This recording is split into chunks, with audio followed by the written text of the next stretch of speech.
What's so odd about it? Little did you know, it's about Homestuck! Because that's what we're doing today. Alrighty, I just said fuck it, Take let's another ball. drink from the Blaha Bussy here in a sec. What? Oh, shit. Hi.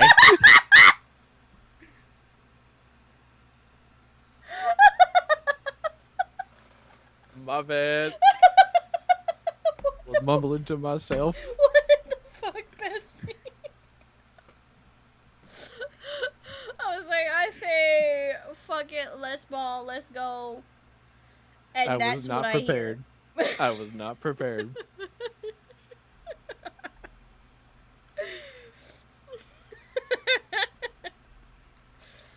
That's how this is going today.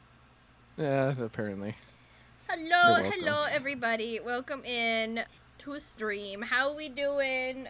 Blaha, not Baha. Thank you, Doc. Oh no, it was Baja Belosi. Oh, I heard Blaha. I mean, I could have mumbled over it. The music I played was actually Homestuck music.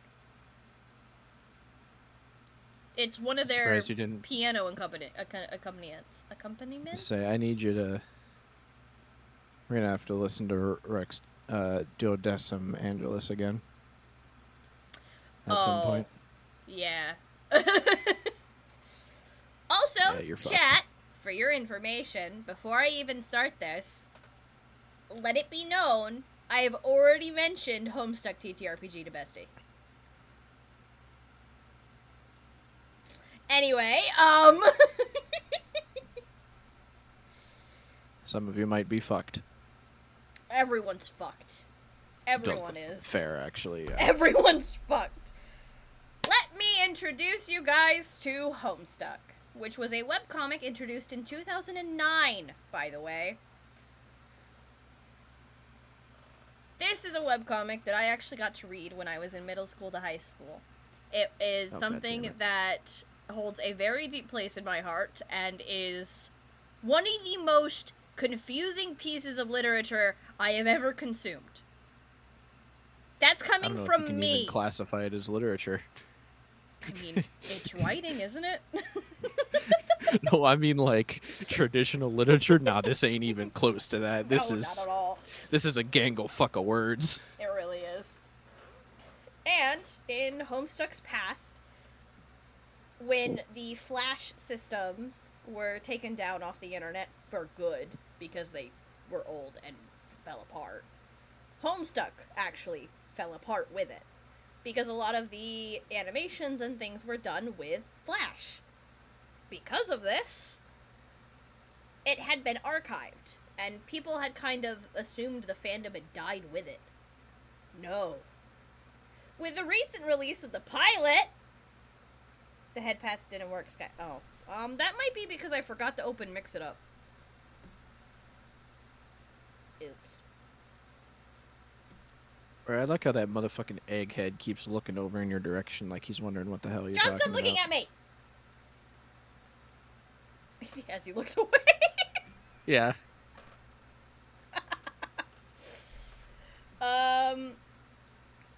John, I just said stop looking at me.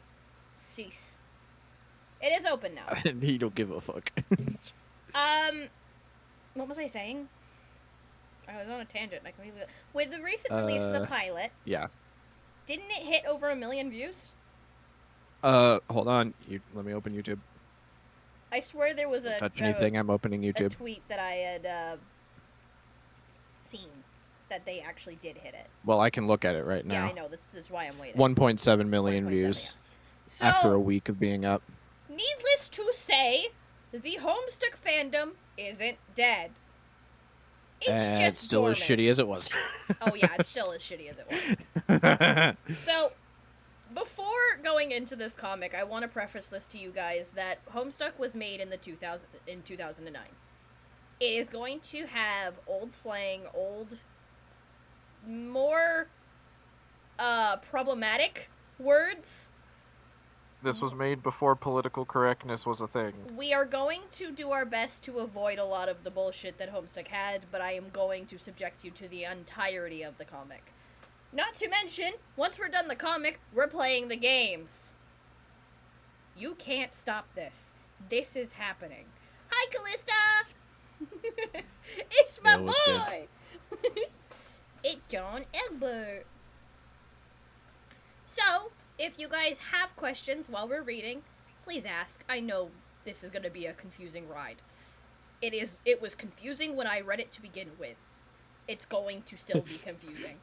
It was so confusing when I read it in middle school. I still have no fucking idea what's going on. But, like, give me the And it has gals that were been... redacted. Technically, it has been 12 years since I have read this comic. I have not touched it since. This was created in 2009. I believe its Kickstarter was in, like, 2012? 2012. Because 2013 is when I started reading it. Yeah. So, it's been on the internet for a while. And it was in the time period when people would do shit that was completely wrong. There were people who were dyeing their skin with Sharpies in bathtubs. Yeah, it was bad. It was bad. Like... really bad. bad. So, you guys are coming along on the journey. Want to know what's funny, Callista? I actually have a recipe to make soper pie out of Jello and pudding packs. It's really that sounds about right. Good. I think it was 2 lime Jello packs, 1 lemon pudding pack, and a Sprite in a pie crust. It's so fucking good. I ate the whole damn thing. I understand Gamzee now. No, I'm kidding. I'm not saying that. But, anywho, we're going to be reading. We're going to be doing voices. I will take the narrator, Trying. so it'll be easy. I'll try to do the voices. Yeah. And we'll go from there. Eventually, me and Bestie will both have PNGs representing characters that we have made for ourselves for this. And probably as they go, they will change, but I'm not going to get into that yet, because that's spoilers. So who's ready to be traumatized? Yeah, fuck it, let's ball. I've had worse. I was hoping chat would react. I've got Callista going off on a fucking tangent. I'll have to find it, Callista. It was a long time ago that I made the fucking recipe for that, but I will find it again. I also think I was looking for recipes on edible chalk as well. Don't ask chat. You don't want to know. No, that's as autistic as it can get. I'm not even mad about that. Give me Nepeta and Vriska, my beloveds. Fair enough. Shall we begin, then? A young man stands in his bedroom. It just so happens that today, the 13th of April, 2009, is this young man's birthday.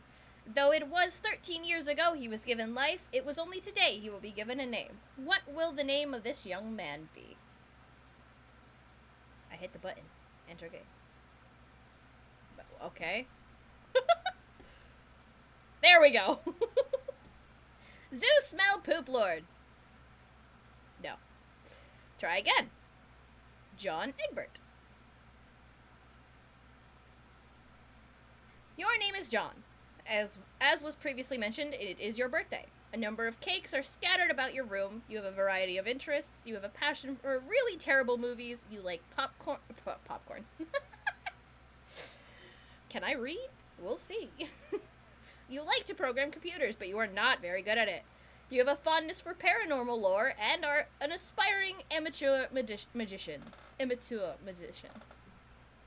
You also like to play games, sometimes. What will you do? Quickly retrieve arms from drawer. Your arms are in the magic chest, Poop Lord. Remove cake from magic chest.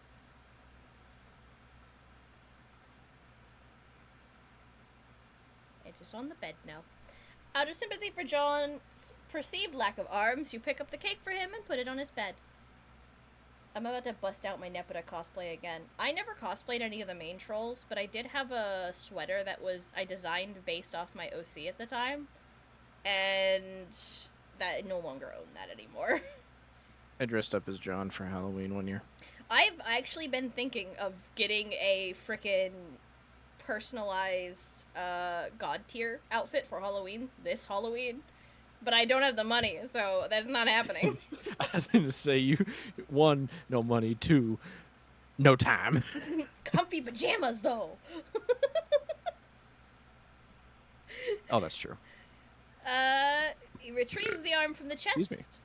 You retrieve the fake arms from the chest. You use these for hilarious antics. You capsulog them in your Silodex. You have no idea what that actually means, though. There are other items in the chest.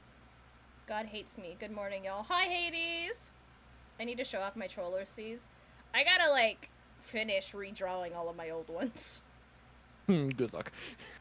In here, you keep an array of humorous and mystical artifacts. Each one a devastating weapon in the hands of a skilled magician or a cunning prankster. You are neither of these things. Among the artifacts are 2 fake arms, currently capture-logged in your Silodex, 1 pair of trick handcuffs, 1 stunt sword, 1 magician's hat, 1 pair of Beaglepus glasses, those thingies, several smoke pellets, several blood capsules, and 1 copy of Colonel Sassacre's daunting text of magical frivolity and practical japery. Yeah, I was reading the sentence over in my head because I knew there were several that I wasn't going to remember how to pronounce. Yeah. I had to get it right the first time. Like we said, chat, gangle fuck of words. A gangle fuck of words is an apt description. Ayo, Beaglepus? We love that book. We love Colonel Sassacre's. Some of the stuff may come in handy at some point. For now, you decide to just take some smoke pellets. Capture-log smoke pellets. Boop. You stow the smoke pellets in one of your capture-log cards in your Silodex. You still aren't totally aware what that means. But you are starting to get the hang of the... Go away. Get the hang of the vernacular, at least. You have 2 empty capture-log cards remaining. Equip fake arms. You aren't totally sure if equip is a verb copacetic with the abstract behavioral medium in which that you dwell, but you give it a try anyway. I hate my life. I forgot how many big fucking words this dude had to shove in the first part of this goddamn comic because he wanted to sound like a big guy. Fucking copacetic. What the fuck does it even mean? Copacetic with the abstract behavioral medium. Fucking hell. Unfortunately, you cannot access the fake arms. Their card is underneath the one you just used to capture-log the smoke pellets. You'll have to use the pellet first in order to access the arms. But this is probably unadvisable, since you just fill your room with lousy smoke. Hi, milady. Going good here. Story time. Yay, story time session! Yay! Wait until chapter 4, where there's a novel in a single page. I know. This is why I'm not alone in this. I wouldn't be able to do this on my own. Sky, I've been getting ideas with Nelius that will make him a unique. I am sort of excited to show you next Tuesday. Hoping I can even wake up. I believe in you. Your Silodex fetch modus is currently detached by the logic of a stack data structure. You are never all that great with data structures, and you find the concept puzzling and mildly irritating. I want to say different words than what's on the page, and it's pissing me off. But with any hope, perhaps you will advance new, more practical fetch modi for your Silodex with a little more experience. Experience. Examine Problem Sooth poster. Which, by the way, a lot of the mentions of, like, cop posters and shit in here are other series that Toby was working on, too. Or Hussey, in this case. Yeah. Is it even possible to get any more hard-boiled than that? You really doubt it. This poster was one of your wisest purchases. I believe this actually does it open up to the... It does. I figured it would. It's Andrew Hussey's fucking... Oh, sweet Jesus. Age. Ah! we could get a bloodshot! Yeah. I forgot they made dry erase capsule boards. And they do have the problem Sooth poster. See? Right there. Yeah. I'm going back now. Yes. There's a nice spot on the wall next to it. You've been meaning to hang another poster there soon. Read note on drawer. Happy birthday, son. I am so proud of you. The note is rich with the aromas of fatherly aftershaves and colognes. Besides, the note is a rolled-up poster. Take the poster. Another birthday artifact. You wonder what is printed on the poster. You'll need some way to hang it on the wall. I must eat this webcomic. Callista, please, not while I'm trying to read it. Would have been fun to have storytime session maybe once a month or so, if it's okay. Oh, this is happening every week from now on.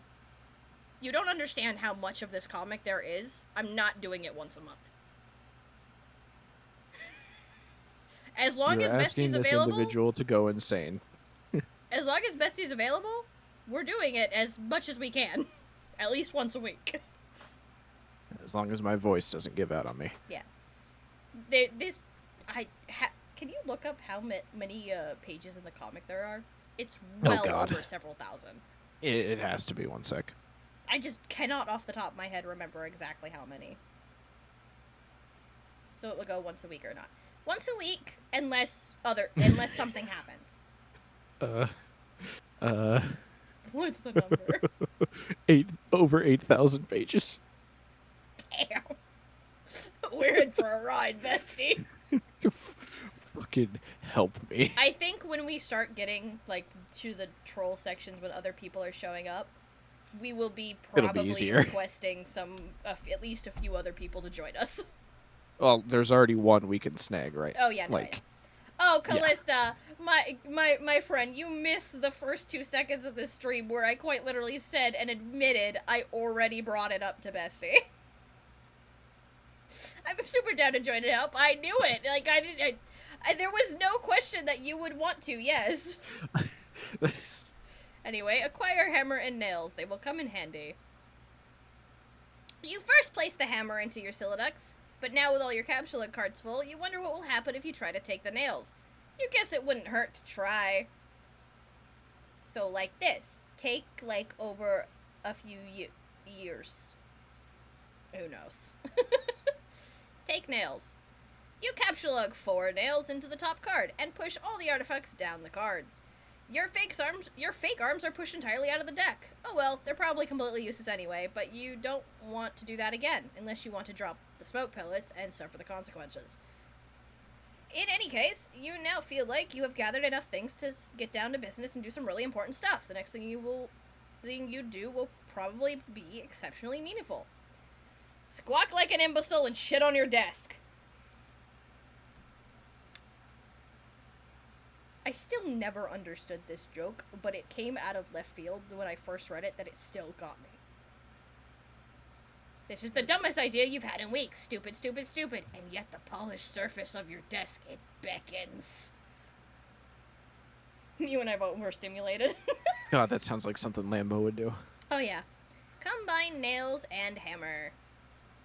You merge the top 2 cards. Your hammer and nails are now capsulogged on the same card, and you can use them together. Use hammer/nails on poster. You use the hammer and nails cards in conjunction with the card beneath it, and you nail the poster to the wall. Convoluted fucking system, I tell you. Yeah. I don't think any of these kids would have actually wanted to have this kind of system. Like, oh, absolutely not. For instance, if you had to grow up learning how to take care of an inventory as well as living, I think I'd be so overstimulated all the time. Yep. You use the hammers, nails, the poster on the blank space on the wall. It is glorious. Exactly what you wanted. The old man really came through this time. Nick Cage? That's Nick Cage. Uh-huh. Because it's a fucking Con Air poster. Oh, I didn't even notice that. Damn, fucking thing didn't want to open. Put the bunny back in the box! I said put the bunny back in the box! Why wouldn't you put the bunny back in the box? Deep Impact poster. Morgan Freeman's gentle, homespun mannerisms were perfect qualities for the president residing over a crisis. Ocean rises, cities fall, hope survives. Wow. Films about impending apocalypses fascinate you. Plus, a black president? Now you've seen everything. Oh, right. Oh my god. This was Yeah! This was when he got elected. Oh my god. Because it was 2009. Uh-huh. Oh, fucking Jesus. Oh, I forgot about I that. completely missed that. These are gonna hit like a truck. I almost just clicked a link Wraith sent me, and I have no idea if that's going to open on the window that I'm currently using It will. on stream. It will. And It will. I realized Don't I open it. shouldn't do that. I'm gonna Don't open click it the shiny on button. my phone. I'm glad I paused. I almost instinctually opened it too, because I was like, "Oh, cool! Yay! Ray sent me a link." Wait a minute. Stop. You've marked your birthday, the 13th of April. Another day you've marked was supposed to be the arrival date for your highly touted. Yes. What the fuck? I've never heard that word before. Touted, yeah. Highly touted Spurb Beta Lunch. That's another link. Where does this go? Do we want It's to know? Homestuck Beta! Oh. I'm going back. Yeah, put it away, put it away. It's been 3 days already. It's starting to become sore subject to you. Eat cake.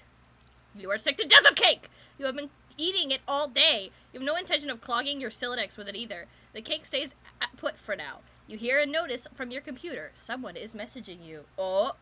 Examine incoming Oh, God. message. That. You pull up your computer. I love that he's just Ghostbusters. Like, he's just a fan of Ghostbusters, so Oh, the yeah. fucking... You pull up your computer. This is where you spend most of your time. You decorated your desktop with some rather handsome wallpaper, which you made yourself. You are really proud of it. Your desktop is also littered with various programming project files. You're so bad at programming, sometimes you wonder why you even bother with it. Your Pester Chum application is flashing. Someone is trying to get in touch with you. By the way, this exists as an app. Pester Chum exists. Yes. I have it. Yes. I think it's phenomenal. But I don't talk to anyone on it because I don't have anyone on it. Open Pester Chum. One of your chums is logged in. He sent you a message. Turn Tech, Godhead, Tentacle Therapist, and Garden Gnostic. Open message. Yeah. Here we go. Give me a sec here. Do you want to be? You want to be him? No, I'm doing both. I thought Okay. we established I'm doing all the male, you're doing all the female, right? Did Are you we not sure? talk about that? I thought yeah, we sure, talked why about not? that. I'm in the MetaStuck Discord for the RP I used to do. We created Pester Chum and had trolls, typing quirks, and everything. Pester Chum, the one I have exists. You can make typing quirks in the actual application, and you can switch to Trollium. My first message in this stream had a typing quirk in it. I'm curious if anybody recognized that. You did? I don't even think I Yes. clocked it because I was busy setting up. Right under Marvin's Yeah, dance. nope, I saw it. You motherfucker. Yep. It's so minimal, it can be mistaken for an actual, like, typo. Yep, exactly. That's why I love it. Okay. I'll look for the Fucking Pester hell. Chum application again, because I'll actually kind of want to link that to people. It's fun. It's cute. It's just a messaging system. All right. Let's fucking do this. Oh, I'll get into my asshole What? moment here. Hey, so what sort of insane loot did you rake in today? I got a little Monsters poster. It's so awesome. I'm going to watch it again today. The apple juice scene was so funny. Oh, hell, that is such a coincidence. I just found an unopened container of apple juice in my closet. Is it like fucking Christmas up in here? Okay, that's fine, but I just have one more question and then a word of caution. Have you ever seen a movie called Little Monsters starring Howie Mandel and Fred Savage? But the seal on the bottle is unbroken. Are you suggesting someone put piss in my apple juice at the factory? All I'm saying is you don't think Monster Howie Mandel has the power to do something as simple as reseal a bottle? Try using your brain, numbnuts.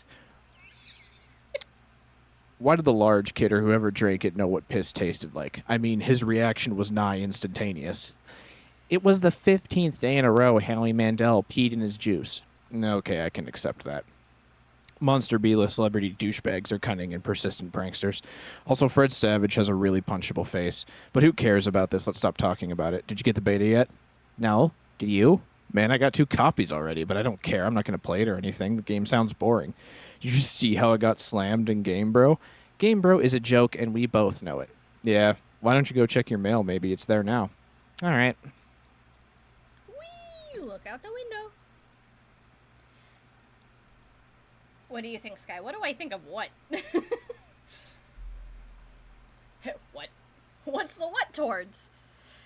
You see the view of your yard from your window. Hanging from the tree is your tire swing. In a kid's yard, a tree without a tire swing is like a proper gentleman without a monocle. That is to say, he can hardly be considered a terribly proper gentleman at all. And there beside your driveway is the mailbox. Examine mailbox. The little red arm swingy dealy thing is, or whatever it's called, is flipped up. What the hell is that thing called anyway? You do not have the time for this semantics. The red flippy lever thing means you have new mail, and that means the beta might be here. Go outside. So, should I even expect any logic in this homestuck? No. Well, yes and no. Yesn't, exactly. Yeah. Yesn't. Check the mailbox. You're about to hurry downstairs when you hear a car pull up into the driveway. Looks like your dad has returned from the grocery store. Oh, great. He's beating you to the mail. Forget it. Check mail later. If you go downstairs to get it, he will likely monopolize hours of your time. You decide to chill out here for a while until the dust settles. Sometimes you feel like you are trapped in this room, stuck, if you will, in a sense which possibly borders on the titular. And now your chum is pestering you again, like the clockwork of friendship turns ceaselessly, operating the swing lever dealies of harassment and perpetuity. I don't care. Whatever, the dude can just hold his damn horses. Examine games on CD rack. You put countless man-hours into the assortment of quality titles. Oh, my hardware acceleration is disabled. What the fuck? Okay, hang on. What?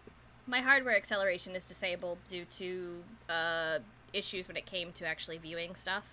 So if it's disabled on here, apparently I can't see the stuff. So I need to go switch that real fast. Yeah, you're good. Where even is that? Acceleration. There we go.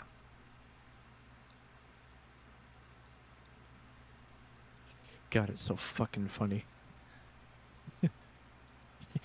Bad, Okay. bad, pilot, bad, boring, confusing. Bitch, it's a pilot. Shut the fuck up. We have Bard Quest, which does open up into another one.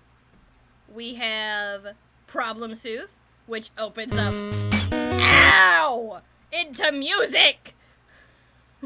And then Jailbreak, which are all other comics that were made. Which I think is funny. Yes. Hovering over the others, you do also see that they bring up, like, Little Monsters, Harry Anderson.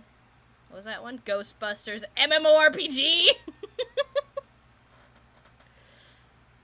We got And It Don't Stop, Problem Sleuth, The Caper Havers, all kinds of shit. I love that even if they're not highlighted, they still had something there. Read Colonel Sassacre's daunting text. You decide to consult with the Colonel Bottomless Wisdom. Good grief, this thing is huge. It could kill a cat if you dropped it. But to really dig into this hefty book, you will have to capsulog it. You are not sure you are ready to logjam your other artifacts beneath it just yet. Capsulog fake arms again. What did you just say? You don't want to clog up your... Oh, Jesus. In a momentary lapse of concentration, you accidentally capsulized your arms again. Set pester chump status to bully. You don't think this situation is quite dire enough to go all the way to Rancorus? Rancorus? There we go. Rancorus. But you still feel the pestered client should reflect your mood change in some way. Bully will have to do, you guess. This, unsurprisingly, does nothing whatsoever. Alright, you forgot your chum was still pestering you. Answer, chum. Is it there? Please say yes. Maybe you can play with TT. She's been pestering me all day about it. She's macking on me so hard all the time I started to feel embarrassed for her. I mean, not that I can blame her or anything.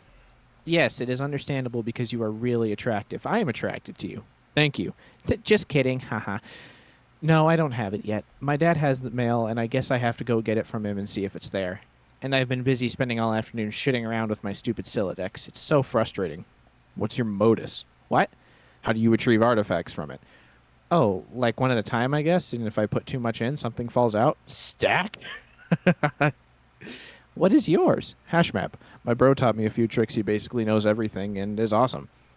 What the hell is that? You should probably brush up on your data structures. I guess. Did you at least allocate your strife specibus? No. It could free up a card for you. Plus let you attack stuff whenever things get too hot to handle, which is never. What have you got? Well, I've got a hammer, but it's trapped under some arms. Wow, you really suck at this, don't you? Just get rid of the arms and then allocate the hammer to the specibus. How? I don't know. Just use the arms on any old thing and see if it works. Combine fake arms with cake. You stick the fake arms in the cake on your bed. This definitely makes the cake at least 300% more hilarious. You're sure Colonel Sassiger would know the precise index of elevated hilarity.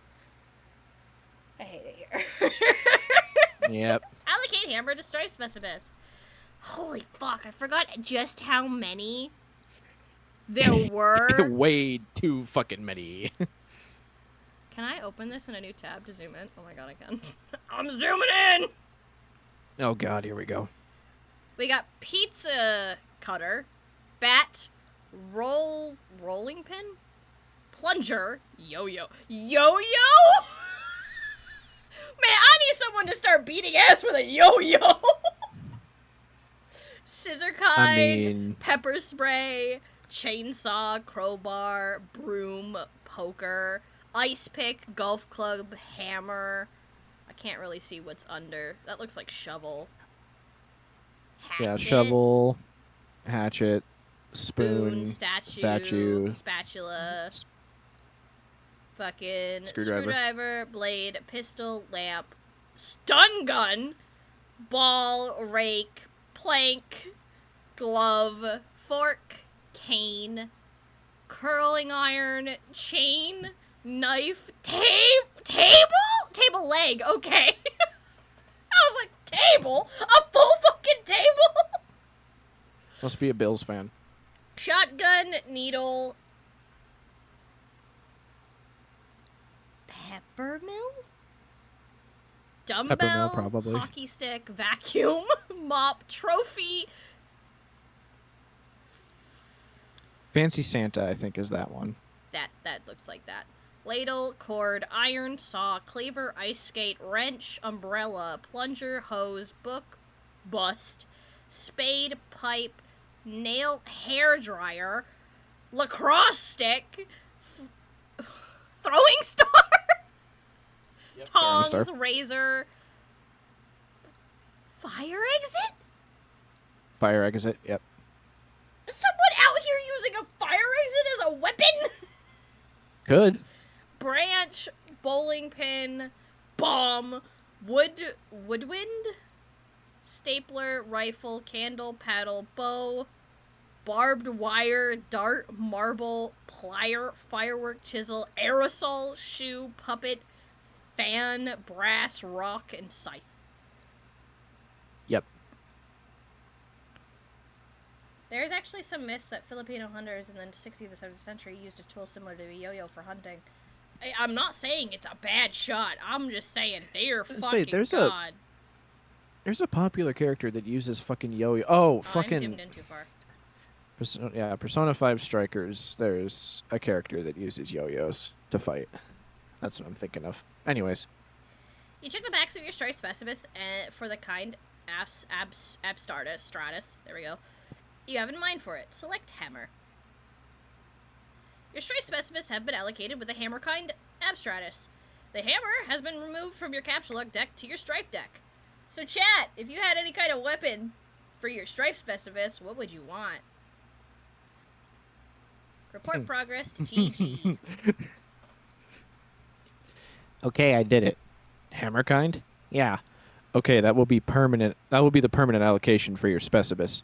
I guess I should have mentioned that. Uh, hope you like hammers, dude.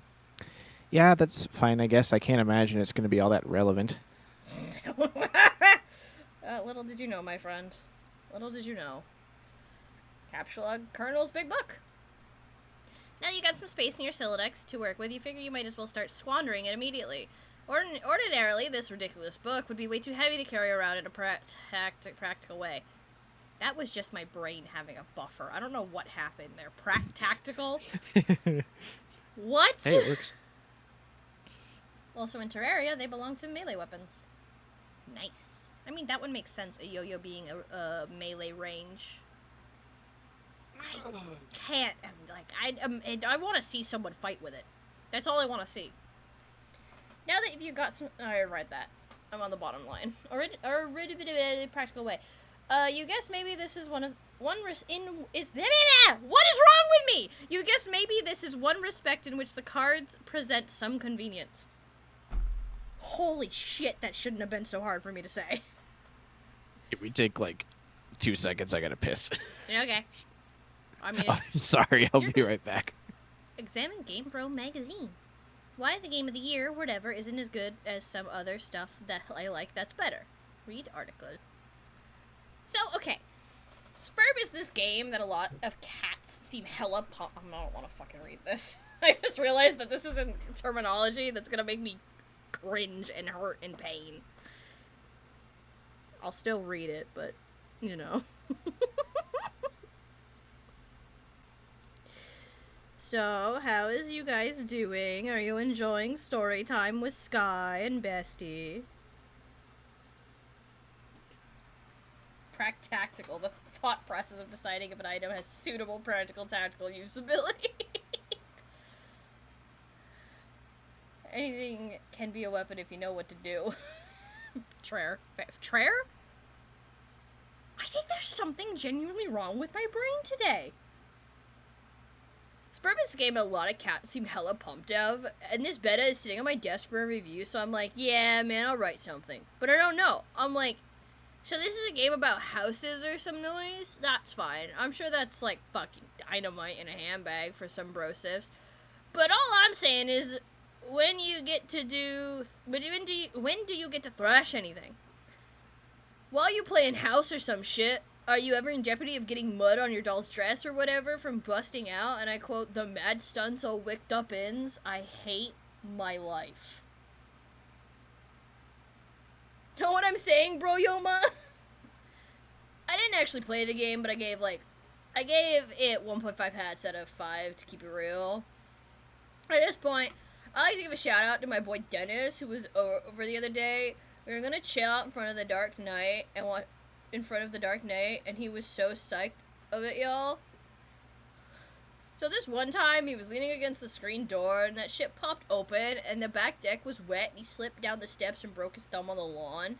It wasn't a long fall, but hey, I guess a thumb bone wasn't made for supporting the brunt of a huge, useless tool against wet grass. We never did watch The Dark Knight on account of Ron trucking his bawling candy-ass Gert to the hospital. But it's cool. I still got another watching me brothel Rhonda. Bro notes, Dennis was so wasted. Haha, I mean, damn. It's successful. Bestie, I hated reading this. I can imagine. I probably should have read it. Nah, you're fine. It's Sorry. fine. It's fucking hilarious. Because halfway through, I just had to cringe, and I see over in chat Marvin go, yeah, but holy fuck, that's fighting against my brain. Yep. Capsulog Game Bro. It might come in handy if you ever need something that burns easily. Capsulog Magician's Hat. You expand your final card on the Magician's Hat. Get funny glasses, though. You don't have a free card in your Silodex. However, you are able to merge the Beaglepuss with the Magician's Hat and create clever disguise. Oh my god, where does this go? It searches up what a... So that's... They linked it to the actual name of the item because people didn't believe it. I'm sorry, hold on. One of those was called Fuzzy Puss. I have several questions for that, Brandon. Wear disguise to fool Dad. John, who is this John you speak of? You are quite certain there has never been nor never will be. Yeah, this is a really shitty disguise. While you are wearing the items, they remain on the card, but it is temporarily removed from the deck, thus freeing up a card beneath it. Leave your room. You exit into the hallway. On one wall hangs a picture of a fella who sure knows how to laugh. Have a laugh. A man after your own heart. Always thought he looked a lot like Michael Cera. But your dad swears on the many hallowed tombs of Egypt that it is not. You are not sure about that, though. On the other wall, one of your dad's stupid clowns hangs one of your dad's stupid clowns. Or harlequins, as he is quick to correct anyone who would venture such brazen assumption. Go downstairs. The accursed odor of fresh baking wafts through your newfound nostrils. Something is brewing in the kitchen. It must be the connivings of your arch nemesis, Betty Crocker, and the rich, buttery aroma of her plot stinks to high heaven. This mission is going to be more difficult than you imagine. Admire harlequins. You check out the shelves of fanciful harlequins. Look at the fucking garbage. You hate this stuff. Funny is funny, but your dad sure can be a real cornball. Sometimes, at night, you pray for burglars. Examine fireplace. The bright orange flame flickers in the fireplace. It doesn't matter that it's April and not terribly chilly outside. In the home, a fireplace needs a fire. Because what it's a fireplace is for. A fire belongs in a fireplace, damn it. Categorically at all times without exception. Jesus. A domestic myth of an unaccountable origin holds a home burrows the spirit of the flame for as long as it makes a quest for it. Much as a moon takes the liberty with the sun's rays. The moon's an errant thief, and her pale fire she snatches from the sun. You're almost certain Mark Twain said that. Toss Gamebro into fire. Burn it. Burn it for making me have to read it. It doesn't burn as quickly as you hoped. Each Gamebro magazine is guaranteed to be printed on 40% recycled asbestos. For big ups to Mother Earth, yo. Fondly regard cremation. You examine the sacred urn containing your departed Nana's ashes. When your father gives her portrait a wistful glance now and then, you can tell it brings back painful memories. A tall bookshelf, a ladder, an unbridged Colonel Sassacres. He never wants to talk about it. Topple urn. You clumsily mishandle the sacred urn, ashes everywhere. In retrospect, upon mulling cinematic tropes regarding ash-filled urns, the outcome was virtually certainty. You probably better clean it up before Dad finds it. Combine father's pipe with clever disguise. You think now this would be a good time to beef up your clever disguise. Examine oversized gift. Champ! You can do anything if you put your mind to it. I believe in you. Contemplating what could be inside this package is sort of exciting. Makes you a little nervous at the same time. Open large present. Oh, hell no. Capsule log ashes. First you prop the Harlequin doll on the couch, having it in the middle of the floor sprawled out all akimbo-like is struck you as unseemly. You capture log the ashes in your available card, combine ashes with urn, you merge the sacred urn with the ashes. Most of the ash is back in the urn, but it's a total mess. Really, it probably would have been tidier if you just used a broom and dustpan. Put the urn back. No one will be the wiser, except maybe for people with eyes. Go get fake arms again. You just got another brilliant idea for something to do with those pointless arms. You pry them out of the cake and capture log them. Looks like Pestrum is acting up again. Examine third and fourth walls of the room. I love that it's just more posters. Mm-hmm. John is seriously a fanboy for movies. Oh, yeah. Pestrum, who is it this time? My turn! Another one of your chums is messaging you. Now we get to read it together. Let me drink something first. Drink it. Oh. Okay. I understand you have recently come into possession of the beta release of the Game of the Year, as featured in respectable periodicals as the Game Bro magazine. That's an ugly rumor. Whoever told you that is a filthy liar. And you should probably stop hitting on him all the time or whatever. I can't control myself. I must have a weakness for insufferable pricks. Anyway, I still haven't checked my mail. My dad has it. I'm trying to go get it from him, so BRB. John, What? you're wearing one of your disguises now, aren't you? You are typing to me right now while wearing something ridiculous. No, why would you even think that? That's so stupid. Okay, why don't you go get the game from your father? All right, wish me luck. Oh, by the way, just kidding. I was wearing a funny disguise this whole time. Gotcha. I know, John. I love Fucking, her. I love her. you're you're so gay. Look, she's precious. I can't say anything because when we read this, we were kids as well. Yeah. It's not the same anymore. It is not. No, it isn't. Yeah. Go back downstairs. You can now execute that brilliant idea of yours. There. Should be just enough frosting on the fake arms to serve as an adequate adhesive. Attach arms to doll. You don't care what Colonel Sassacre says. That makes it at least 1,000,000% funnier. Inspect burnt paper on the floor. You put this back in the fire where it belongs. As long as you're cleaning up. Capture log doll. You carry hefty items, but the thing is way too big. Get real. Besides, you don't even want it. Read Colonel Sassacre's text. I don't want to. Pardon. I don't want to. All right, I got you. Herds bells, we are having a mighty sporting time of it.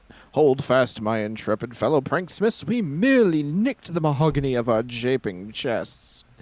If I may direct the incisive ogle of your beagle puss to the wriggling regency of rubber bags, plastic parasites, squirming serpents, pliable pests, and every such order and phyla of creepy crawly. Land snakes alive, we are cooking with petrol now.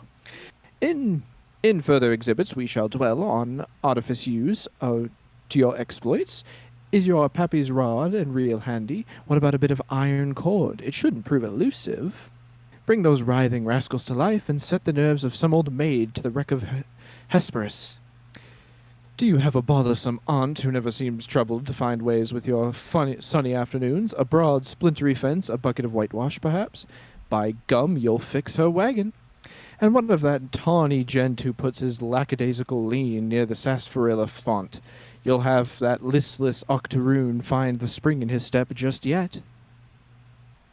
Jesus fucking Christ. I know! I read the other one. These things are fucking... Hi, fun time! You thought about consulting the text to determine exactly how hilarious the doll is now, but this text is way too big to navigate in any timely fashion. You decided to forget it. Find Dad and retrieve mail.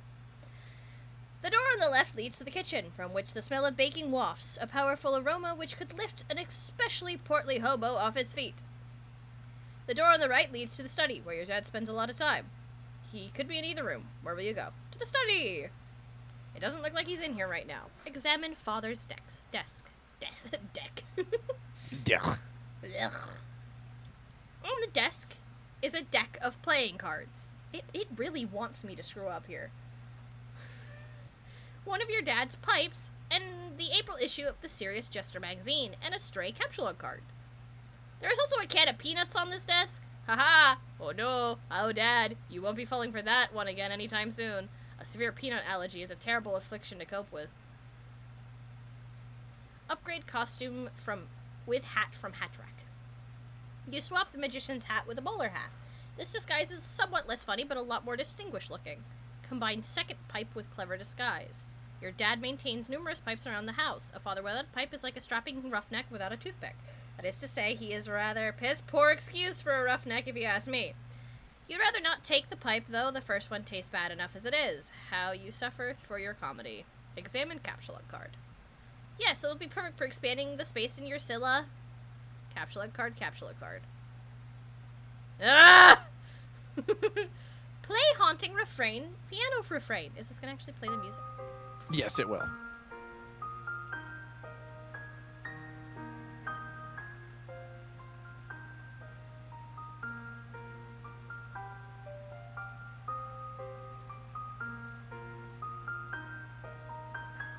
No tummy hurts.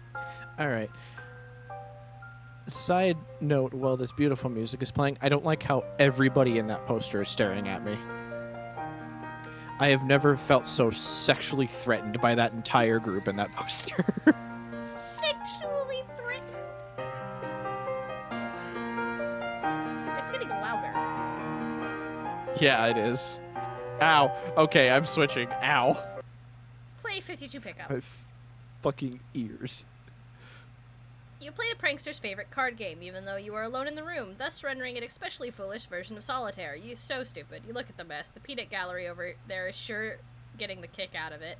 You are allergic Also, to is their that- scorn. Is that not Heath Ledger's Joker? I don't know. I'm pretty sure that's Heath Ledger's Joker. Attempt to leave the house. You go back into the living room and contemplate checking the mailbox outside. You think perhaps you should exhaust all possibilities before plunging headlong into your dad's encounter. Your television is currently airing a commercial. Exit. You exit the house. Check mail. Predictably, the mailbox is empty. You have already been scooped by your father. You guys ready for this one?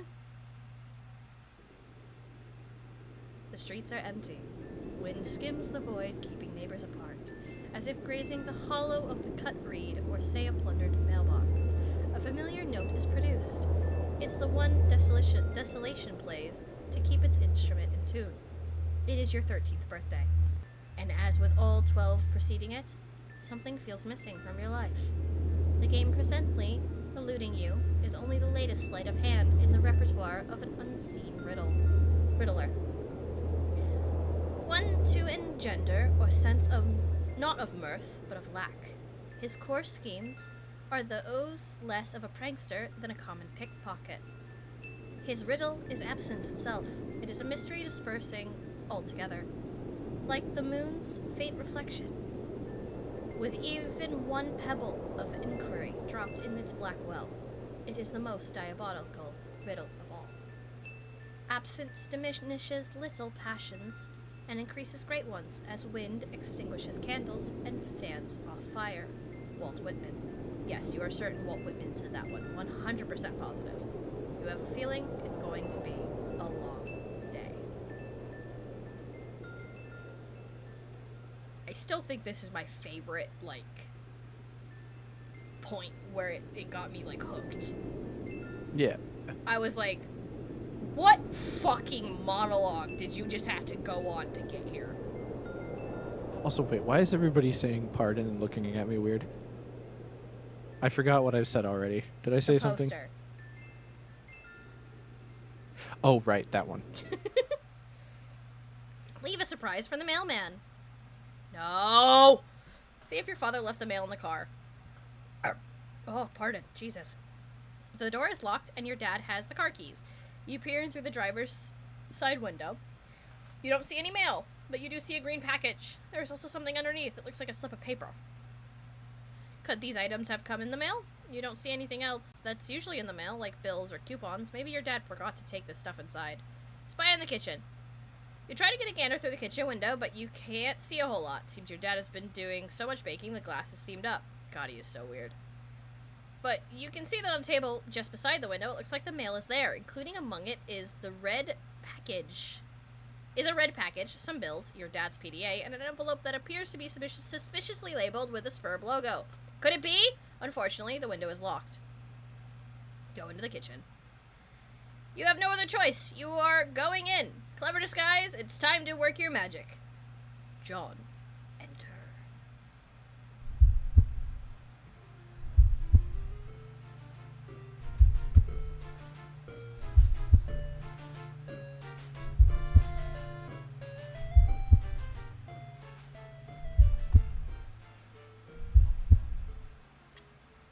I love that these just short little things exist.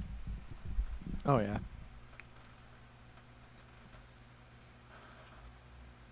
Your dad sees right through your costume. You don't know what you were even thinking about this foolish ruse. You equip the clever disguise. Your dad wields a dreaded artifact of confection. He stands between you and the mail. There is only one way to settle this. Strive!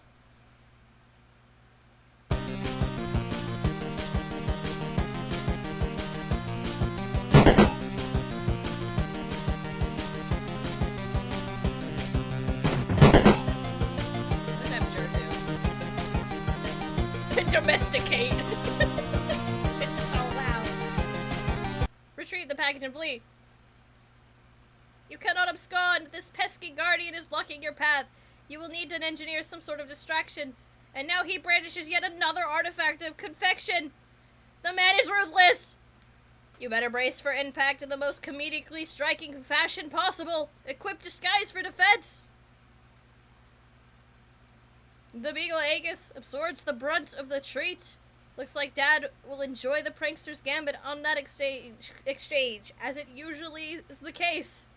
Capture log Python. You take the Python and equip the Beaglepus. Everything in your Siladex is pushed back a card. The smoke pellets are ejected from the deck. Yes, this could be the distraction you were... Nothing. Nothing happens. What a huge letdown. Take the cake! When two great forces oppose each other, the victory will go to the one that knows how to yield, Oscar Wilde. Wise words by the man who likely could resist everything but temptation. The cake forces Colonial Sassacre's text out of your Siladex. Cardinal, not Colonial. What the fuck did I just say? Sassacre, you beautiful bastard. Now is your chance. Abscond! Now that Dad is busy placating the smoke detector, you can sneak safely away. Take the PDA.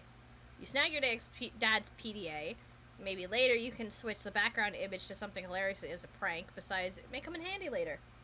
Your spare capsule card is forced out of your Siladex and consequently integrated into your deck. You now have 5 cards to work with. Take the package. The red package is addressed to you. Take the envelope. You got your spur beta! Exit the kitchen. Get cake on couch. Capsulog the cake on the couch, expelling the pie tin from the bottom card. Combine the cakes and make a double-decker cake. You then merge the 2 cakes across all 5 cards. Everything in your Siladex has smushed between the cakes. Why don't you think these things through first? Retreat upstairs. You pause at the juncture and head down the hall. You are going to need something to clean the mess you are about to make by dissecting this cake. To the left of you is the bathroom, and to the right is your dad's room. It is locked. You are forbidden from ever entering. He has secrets. Go to the bathroom and grab a towel. You enter the bathroom. You can see your backyard from the window. The jewel in its crown is the swing set, which was provided you years ago. There is also a spring-mounted pogo ride, which has been responsible for more than one painful injury, and has provided you with years of lament. On the sink is your dad's razor. On the rack at the side is a fresh towel. Remove PDA, envelope, and package from the cake.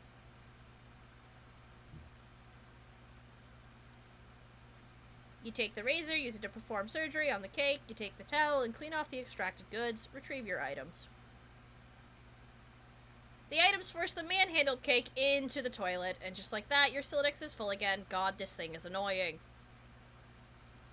Classic. Happens to me every time. The cake? What exactly are you referring to, Hades? Oh, the smoke detector? Okay. There was so much that happened in a span of, like, you know, a period that I was just like, what are you even referring to? To the bedroom! Admire failure to launch poster. You are not usually into chick flicks, but Matthew McConaughey's cool charisma could salvage any heap of smoldering wreckage.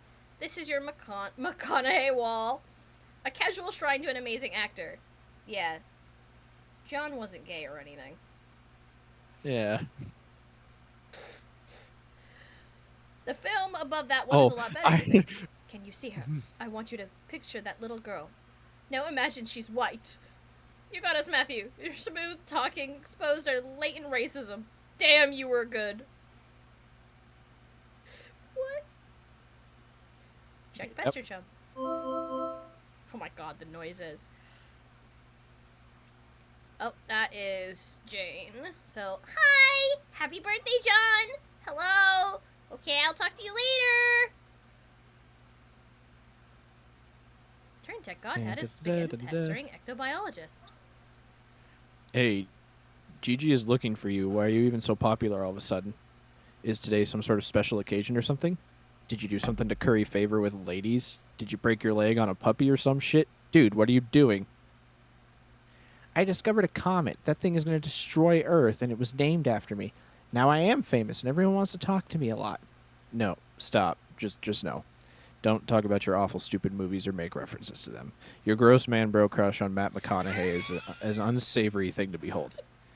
McConaughey sounds like a noise a horse would make, i.e., dumb. Equally dumb are all those pictures of that clown you've got hanging up. Those are my dad's.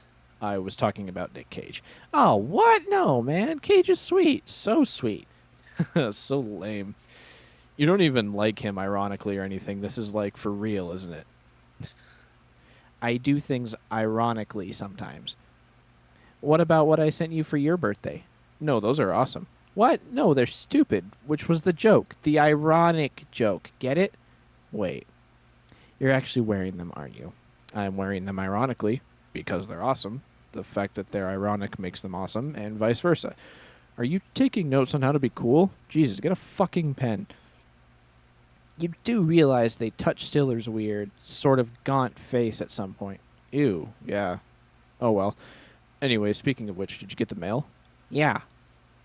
Did there happen to be a package there? Yeah, there's a big red one. You should probably open it. I would, but it's trapped under the Spur beta, so I will probably open it after I install the beta. Oh man, the beta came. Yeah, want to play it? No way. Why not? It sounds so hells of boring just to get TT to play it. She is all about that. Where'd she go? Her internet is blinking in and out, I guess. Probably be back online soon. Oh, and Christ in a sidecar, are you still using the stack modus? Seriously, dude, you need to bone up on your data structures. That shit is just ridiculous. Okay, I will. Open the browser and go to MS Paint Adventures! You decide to space out on your computer for a while before doing anything important. You open the Typhus web browser and direct it to what is indisputably the most amazing website ever created. Bruh. The new adventure is okay, you're just not sure if you like it as much as the last one. Install the Spur beta. You decide it's time for less meta and more beta. You enter the CD and install Spur beta. What the fuck is this? Spurb client is running, waiting for server to establish connection. Bone up on data structures. You go to your closet where you keep a lot of your clothes and an array of handy computer programming guides. Read data structure book. Data structure for assholes. You're not sure you really want to dig into this huge tome. It looks really boring and kind of ornery. Ornery. There we go. Ornery, yeah. Maybe you'll just check out what free modus instead. Get free fetch modus. You turn to the back inside cover where a free fetch modus is included in a plastic sleeve. This one is dictated by the logic of a queue data structure operating on a first in, first out method rather than a first in, last out method of stack. Apply fetch modus.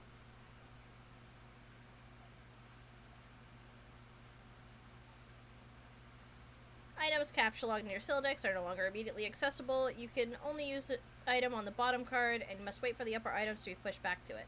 For instance, the red package is now inaccessible. You can only use the razor at the moment. This modus doesn't strike you as a significant upgrade to your previous one. In fact, it almost seems more inconvenient. You figure you might as well give it a chance. Switch back to stack modus. Suddenly you wonder if this was even possible. You don't even remember if you had a physical card for the stack modus. You find this all a little abstract and you prefer not to think about it. Put down razor. Put it down? You're not quite sure you understand. Pick up 2 items. You capture one of the cakes. You finally found a use for all these loitering pastries. Dead weight. Get the other cake. The second cake causes the razor to launch out the front of your Silodex. Good lord, that beautiful face. You wish the razor would have failed to launch. Oh. Get more stuff. You open your magic chest and capture one of your favorite books of all time, Wise Guy and Mike Cameron. There goes the fresh towel. Might as well get those handcuffs. Where did that even go? You take the trick handcuffs, expelling the PDA like a bullet. Oh, god damn it. Open the package. You examine the package. It is from one of your internet chums. It's bound in packing tape, though. You'll need something sharp to open. Of course, the razor. It's all so simple. You wonder why you didn't get the razor. Ow. Pick up the package again. Jesus Christ. This is what I'd end up suffering through when it comes to learning the actual, like, modus we have. This is the hell every one of these kids go through, by the way. Yep. John just didn't learn how to use it until today. Mm-hmm. Let's take this from the top. Capture log glass shards. There goes the everything else. You take 3 glass shards in quick succession and duck for cover. Your Siladex rains devastation on your room from above. And now that your cards are packed with glass, you probably don't want to do that again anytime soon. Sorry. The cake smeared into the road. Yep. You should probably go get that stuff before you forget. Use the razor on the red package. You open the package, there's something suspicious inside. Something suspiciously dirty and smelly. It's the stuffed bunny! Much like the one held hostage briefly by... Oh my god. Yeah. Pardon. By Cyrus Yeah, that's how you Virus, pronounce it. while taunting hard luck protagonist Cameron Poe, and strikingly similar to the one scooped up from the soot into the burning Vegas Strip by Cage Poe, and offered to his daughter, a gesture symbolic of tattered exterior surrounding a heart of gold. Poe wasn't much to look at, but he was a good man. But no, it is not merely like the bunny, according to this note of authenticity. It's the very same bunny! This is so awesome. Check status of Spurred Beta. Looks like your computer is trying to get your attention. Look at monitor. Spurred host user is attempting to connect with you. Client has established connection with host. Plus, check Pesterton window. Oh, right, it's TT time. It looks like you managed to retrieve the beta. Excellent. I'm going to try to connect. Well, okay, but I just got the most awesome present. The rabbit? So sweet. I've heard tales of this wretched creature often. What? Homework. Homework. Its Homework legend is practically ensconced in the fold of my personal mythology by now. What? Why don't we focus on the matter at hand? Oh, the game, okay. I don't really know how this works. What am I even looking at here? You are running the client application. I am running the server. So I am the host user. I established a connection with you. This is sufficient for us to play the game. Oh, okay then. Why don't we get started? This is sounding like a CYOA, but all the choices are chaos. Oh, you don't choose get to your own choose. adventure. Oh yeah, you don't get to choose. You don't get you to don't choose. get to choose. Also, I used to make all the time too, Hades. I don't anymore because I don't feel comfortable being in the kitchen with my family around, which is awful. Yeah, I'm too autistic. Press enter.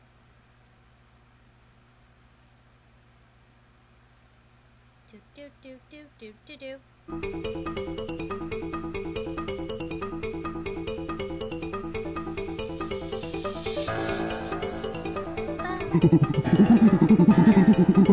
Like, you know, I love it because this does That's like all. That's initiate all I something think in of the is brain. fucking Donkey Kong. Just That's what this music sounds like. Is some Donkey Kong Country shit.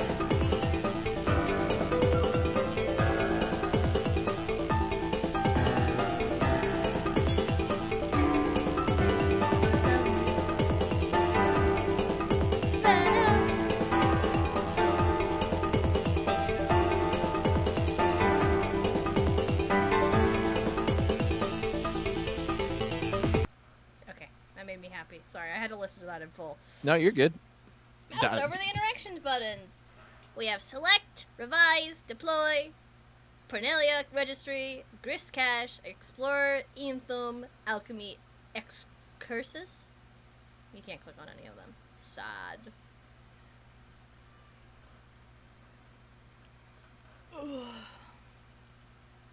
I only cook with others at best. Fair.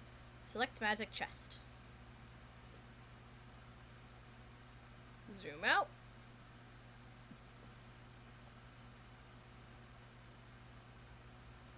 Drop chest. Whoa, what are you doing? Sorry, I'm just getting a feel for the controls. Is my magic chest on the roof now? Yes. Oh. I will try to be more careful next time. Get the card.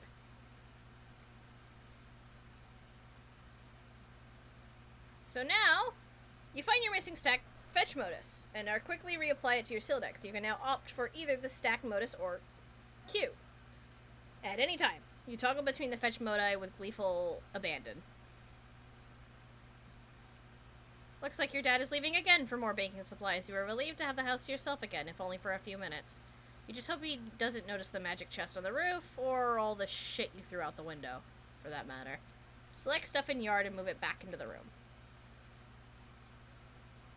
Hey, do you think you could do me a favor? Can you grab all the stuff outside my broken window and bring it in for me? I'll give it a shot. Thanks. No luck. It appears to be out of range. I'm guessing it is too far away from the player. No. Select John. You cannot select a player. John abjures the meddlesome cursor. Select Bunny. Put Bunny back in box. Revise room.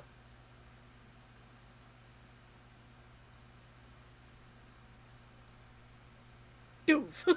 I love how they show it from the Jesus. outside. Just boom. The house has a tumor now.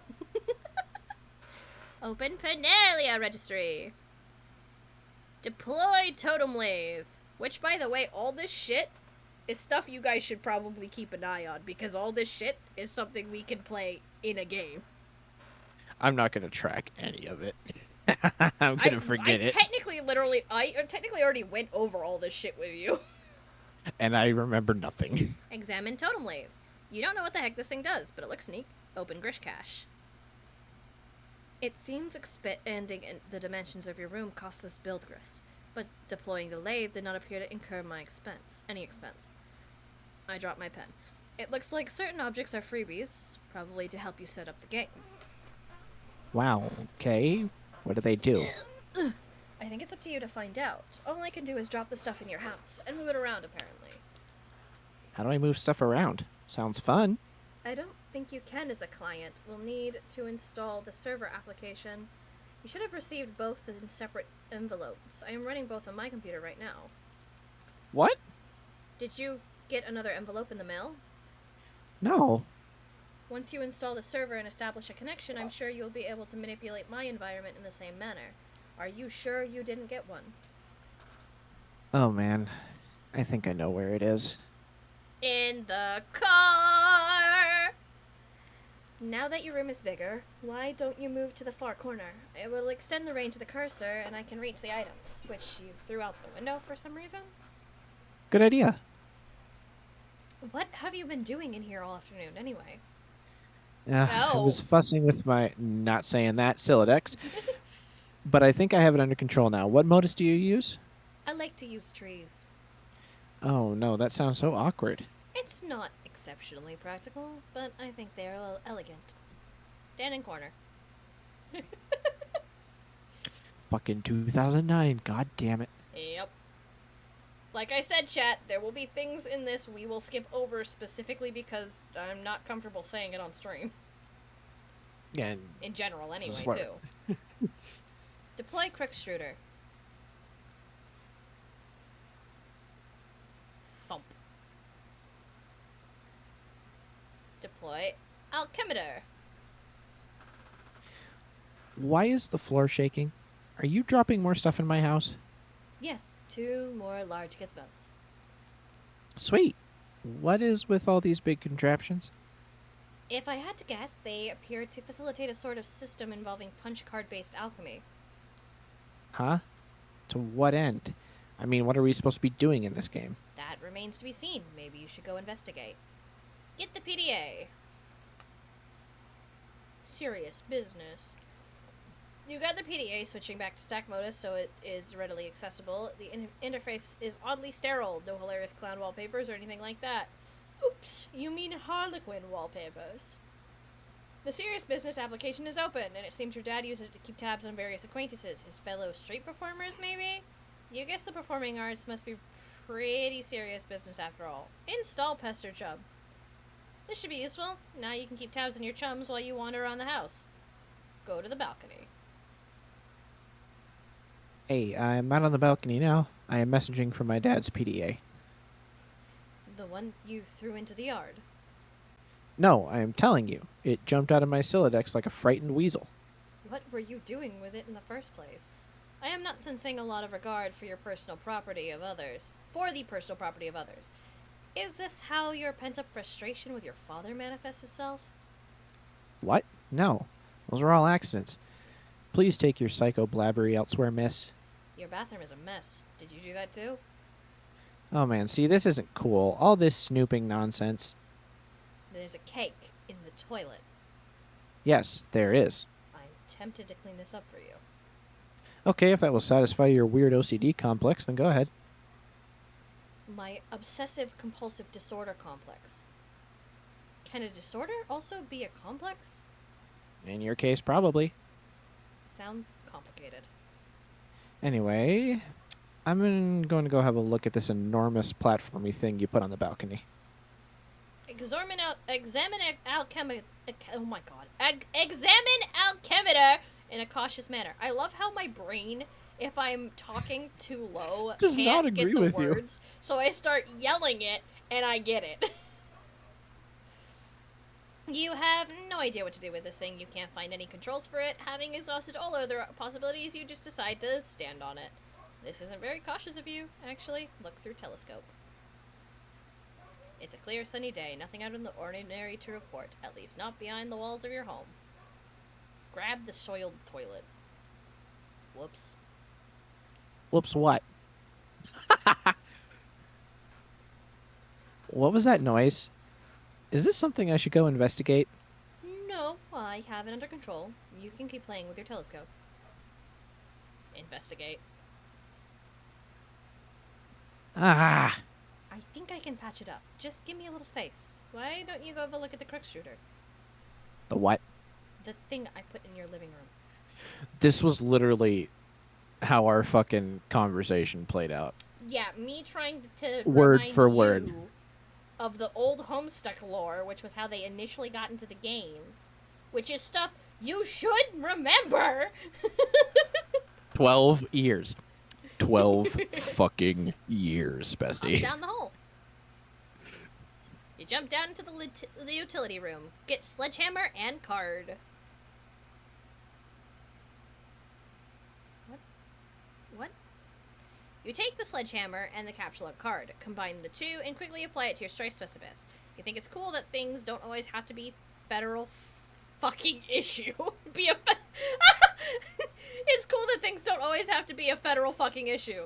I love that sentence. Oddly specific. I love that sentence. I'm gonna become a federal fucking issue. I'm kidding. Looks like another one of your chums is pestering on your PDA. Answer chum. Who is it? Ah, it's Jane! John, did you get my package? Oh, hey. No, not yet. Darn, are you sure it was in a green box? Oh, yes, but it's in my dad's car and he's still out at the store. He should be back soon. Great. So what are you up to today? I am up to my neck in this spurb stuff. TT is making a royal mess of my house. Lol. What's burp? Oh, is this game? It's okay, I guess. I'm still figuring it out. Whoa, what was that? What was what? There was a loud noise outside my house. It sounded like an explosion. Wow, really?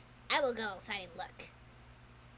Oh, man, all right, but be careful, okay? I will! Might as well check out the Crux-Truder. Oh, hell no. You put this thing in the front of the door? There's a door there? Yeah. I didn't see it. I just thought it fit nicely into that groove. You mean you thought it was elegant? Okay, well, what do I do with this thing? Hello? What are you doing up there now? Oh, fuck. She's just destroying his bathroom. Like, why did you even bother clicking on the tub? What? You just wanted to clean the toilet. Examine the wheel on the Crux-Shooter. When you turn the wheel, something seems to be pushing up from underneath the lid. But you aren't strong enough to make the lid come off. Put bathtub in driveway. Connection lost. On the chub's journey to the driveway, the connection is interrupted. Scold TT. You can see me, right? Tell me what is wrong with this picture. God, I'm such a fucking child with humor. You know so what? stupid. You know what, chat? You know what I have to say to that? This is going in the Discord. It's in photos and videos now. Enjoy John in a tub. It's just in the Discord. I'm leaving it there. It is becoming a monument for the stupidity of Homestuck. Sorry, I keep losing wireless signal. Must be the weather. I will look for a stronger signal in another part of the house, but I'd rather not risk an encounter with my mother. I battled through her cloud of gin and derision Derision. once already this morning. Yeah, I hear you. Yes, cakes, gestures, unfaltering love and support. Quite the road to hoe there. Though I suppose I'm complicit for not informing social services about your situation. I know. What about going outside? Maybe you could catch a neighbor's signal? That presents the same problem. Also, it's raining, remember? And dark. It's dark already? Yeah, the sun has already had its way with us here on the East Coast. Its lurid glare has moved on to younger time zones. Okay. So, I didn't realize Rose was in the East Coast. That's funny. I forgot that aspect. Ham steak. I identify as a Federalist too. Hit Crook's shooter with sledgehammer. Need some help. Pick up sledgehammer. Doing. I love that the lid landed perfectly on the little table. Oh, yes. Next thing. What is this thing? And what is that clock counting down to? I've been looking into the game frequently asked question walkthroughs to figure some of this stuff out. Hold on while I read further. Okay. All of these walkthroughs are extremely short. None progress further than this point. Weird. Well, I mean, it is a new game.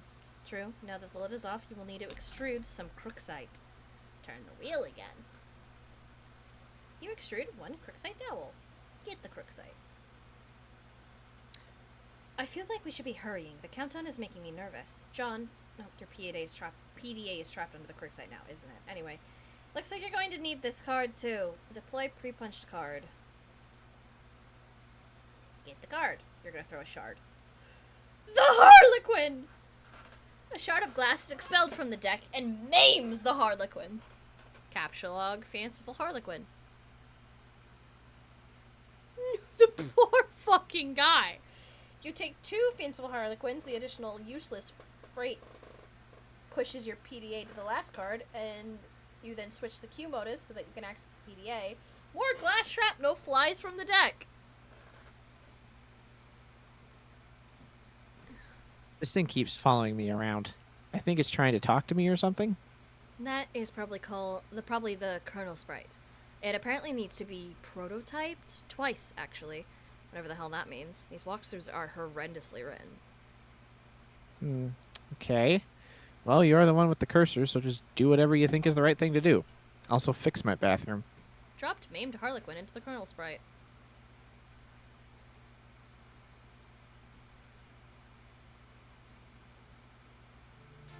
The kernel sprite has been prototyped with the Harlequin doll. Oh god, not this music.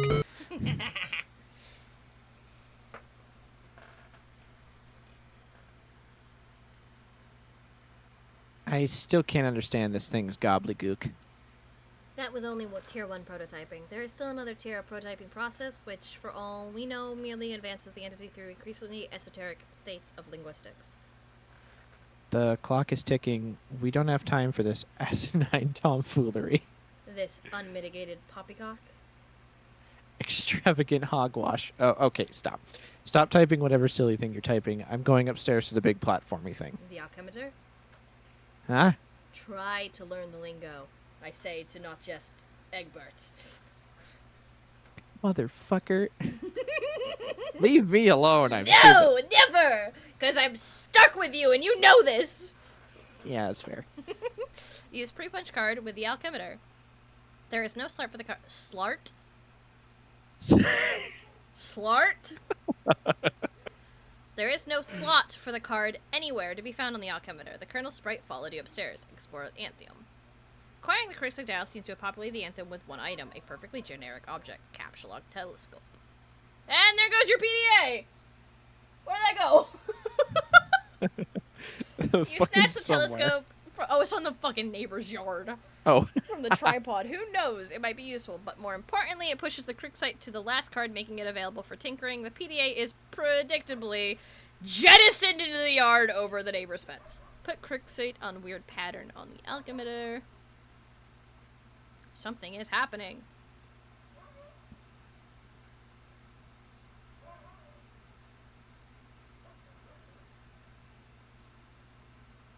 You set the altimeter to cast 3 perfectly generic objects for some reason, expending a total of 6 units of build grist.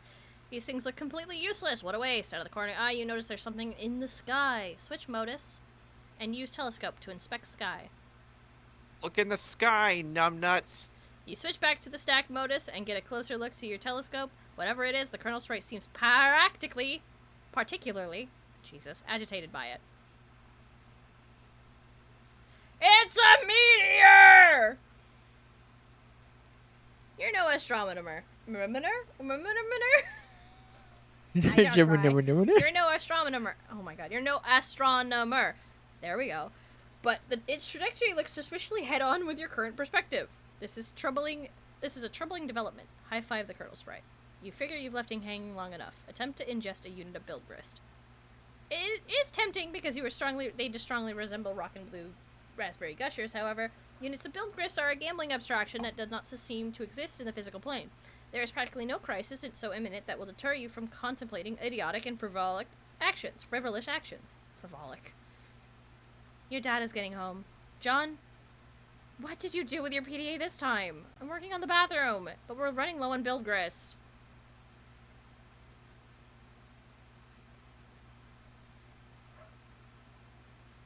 Poor dad. Can't get in the front door. Why the fuck is there a toilet in the backyard? Run to your room and contact TT through Pester Chum. 2 chums have been trying to message you. I'm working on the bathroom, but we're running low on build grist. Oh man, who cares about the bathroom? Now there's a meteor heading for my house. I see. Do you suppose it has anything to do with the game? I don't know, maybe. What do I do? Pear Wiggler? What the fuck? Leave me be! I'm reading you Homestuck, for fuck's sake! Livers getting put in the Pear Wiggler. I see. Do you suppose it is... Wait, did I read that? I did read that one. Yes. We're on the next line. I think it is very likely. The walkthroughs vaguely suggest an impending threat before the end. The already poorly constructed sentences become even more curt and ambiguous, as if written hastily with some sense of alarm. Actually, their dedication to updating the walkthrough under such circumstances is admirable. Wow, fascinating. If the meteor is a game construct, I think the only thing to do is to proceed and try to solve the dilemma on the game's terms. Try using the lathe. It says you can use a card on it, but isn't more specific than that. Okay, I'll do that. Really, it is a labor to read this drivel. If I read any more, my brain will need to be spoon-fed from a jar, while it blows spit bubbles on a high chair. I think I will write my own walkthrough. That is, after we make sure we don't die. You don't die. I heard you got the box. I hope you appreciate my heroic fatherly perseverance in getting it to you. In my rough and tumble, dirty, that thing sort of way. Also, I hope you appreciate how many no-talent douches had their mitts on that bunny before you. It's like a grubby baton in some huge douchebag marathon. Hey, where are you? Oh man, the bunny was awesome, but I don't have time to talk. I'm playing Spurb, and it's kind of a nightmare. TT is breaking everything in my house. Dude, I told you to steer clear of that game. And for that matter, you should probably wash your hands of flighty broad and their snarky horse shit altogether. And now there's a meteor coming, and I'm not even joking about that. It's like a big asteroid or comet or something in the sky, heading right for my house. Oh man, how big is it? I don't know. Big, I guess? I gotta go. We'll talk later if I'm still alive and the Earth isn't blown up. Like the size of Texas, or just Rhode Island. They're always throwing around these geographical comparisons to give us some sense of scale like it really means anything to us. but it's like it doesn't matter. It's always just like, wow, that's pretty fucking big.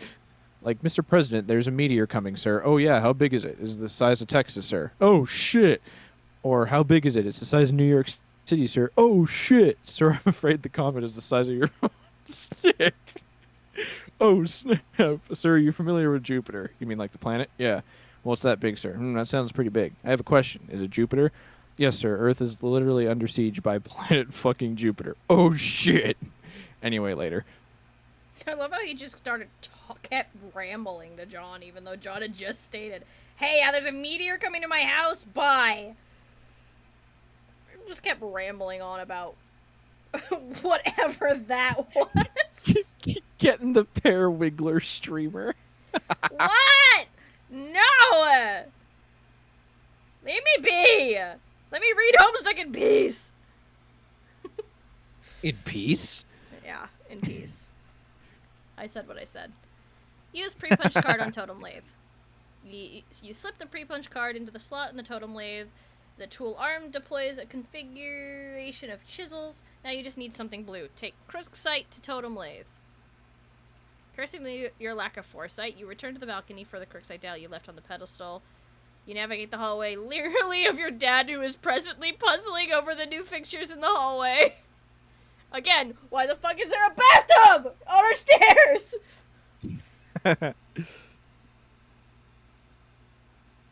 Oh, they caked the Slimer now. And put the toilet to perfect crime. You retrieve the Crooksite dowel. Dad just shrugs and heads back downstairs, presumably to do more baking. If only he knew you were hard at work saving his ass. Use Crooksite dowel on the totem lathe. You clamp the Crooksite in the lathe. Activate the lathe.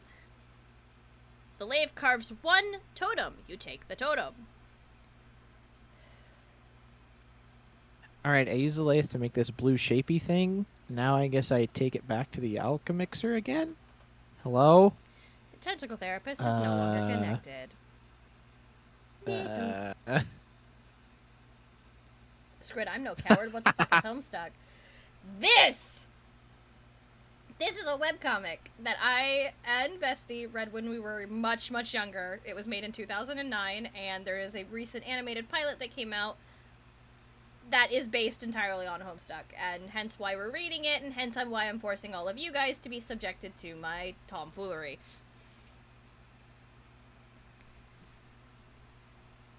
Oh, Tub gets moved to his door. God damn it. Yep. Hey, no, I didn't mean to do that, actually. I didn't mean to skip immediately, but... So we're counting down. Down we go. Now we're Rose. 2009, hot damn you old band.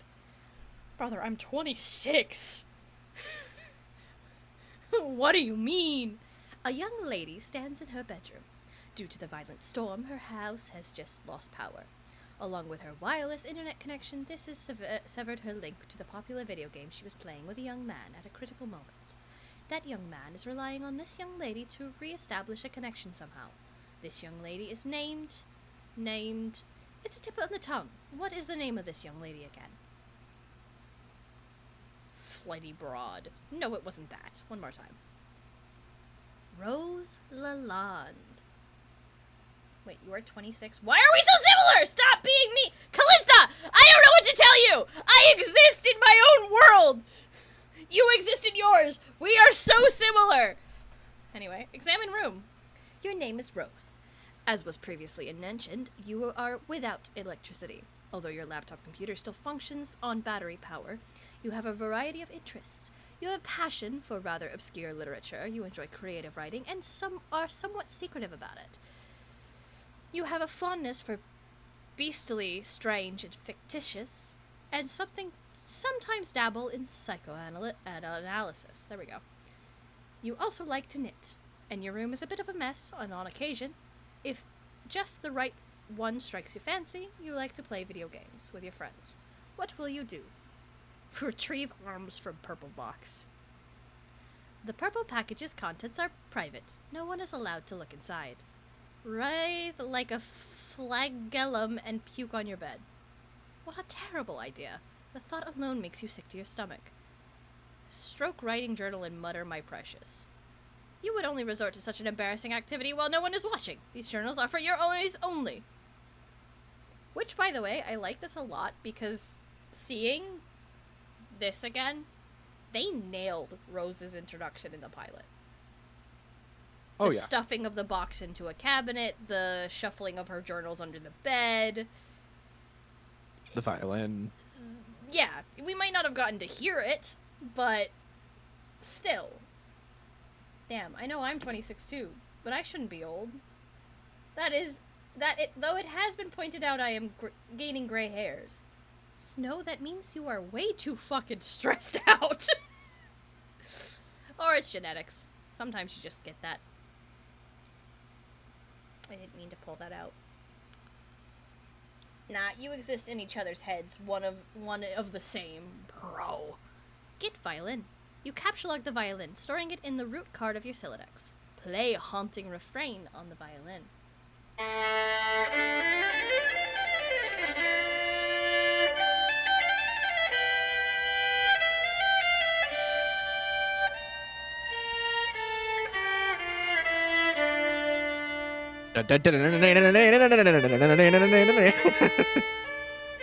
Bestie. The demo went down to Georgia. That's all I think of when I hear this. It's so pretty. Tell Liv Tyler you love her before impact. Since your good-for-nothing friend is obviously not going to bail you out this time, your issue words of parting fondness to your dear sweet Liv. Oh, if only Affleck could have been the one to make the final sacrifice instead of her stubborn blue-collar son-of-the-earth father. Then she would fall into your arms for consolation, not consultation. And you would be the one to make the deceased Bruce Willis proud. Capsulog knitting supply bag. You get the knitting bag. It occupies the left leaf card under the violin, per the tree modus alphabetical sorting method. K to V. Lookout window. This too. Like, they... For context check, the first 4 acts of this comic take place on the same day. I'm not joking with you. The first 4 acts in the webcomic were made to introduce the 4 kids, but they all happen on the same day. So they had to somehow shove 4 acts into one pilot. Okay, Killing, no worries. Okay, bye-bye, fellow. Your panoramic window offers a view of your yard below, and the mausoleum housing your dead cat Jaspers, who died when you were young. Your mom had the structure erected with a spirit of scornful irony in response to your youthfully innocent request to hold a funeral for the mammal.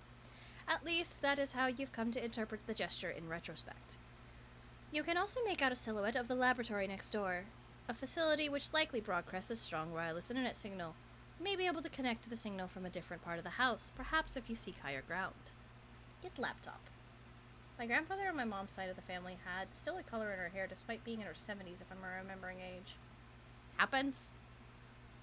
You take your laptop and prepare to make your journey through the house. This causes the tree to be unbalanced, so your Silodex auto-balances itself. Now your laptop occupies the root card while the other 2 items comprise the leaves. Examine book on desk.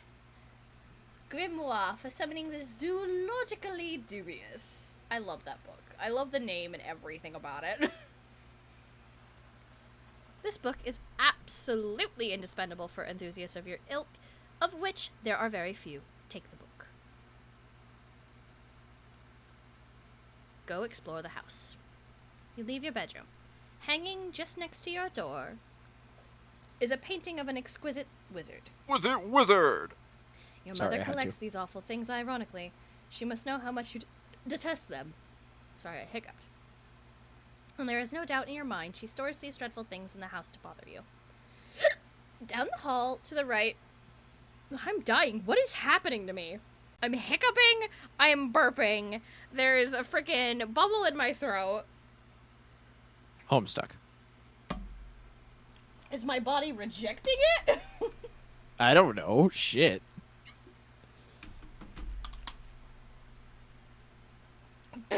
Die quieter. Damn! Bro, what the fuck, Calista? How dare you?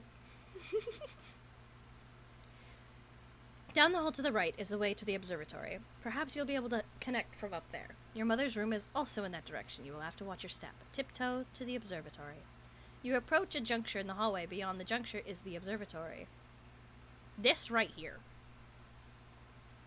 This bit in the pilot made me so happy. Sneak by.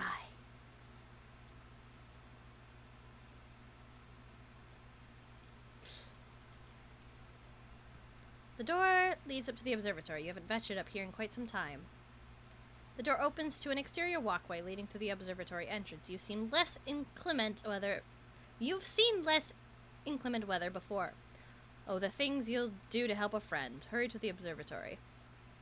Try to connect.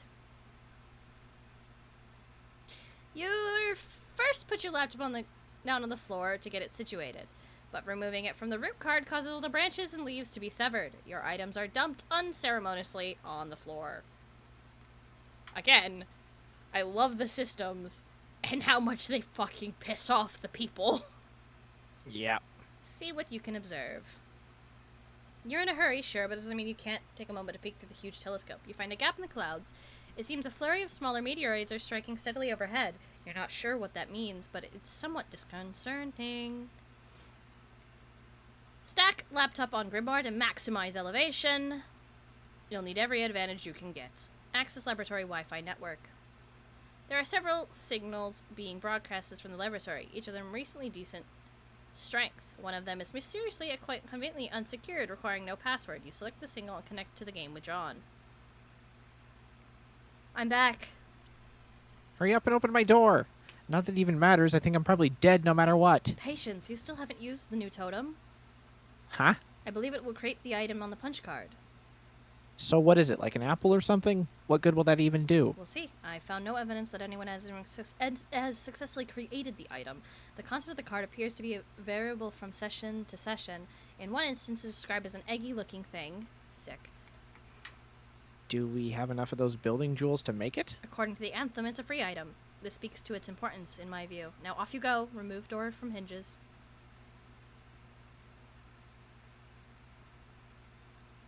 There goes the rest of your build rest.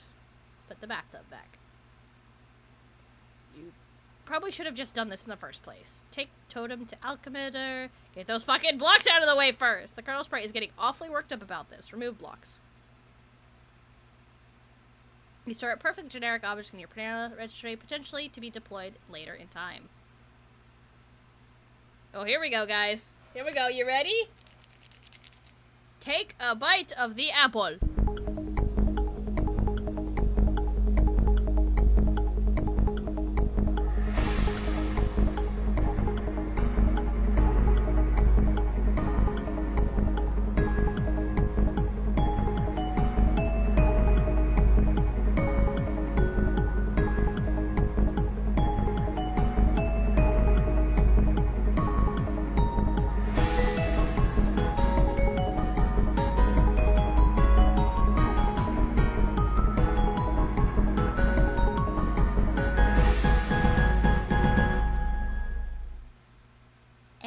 See you wibbly wobbling over there. I'm having fun. Leave me be.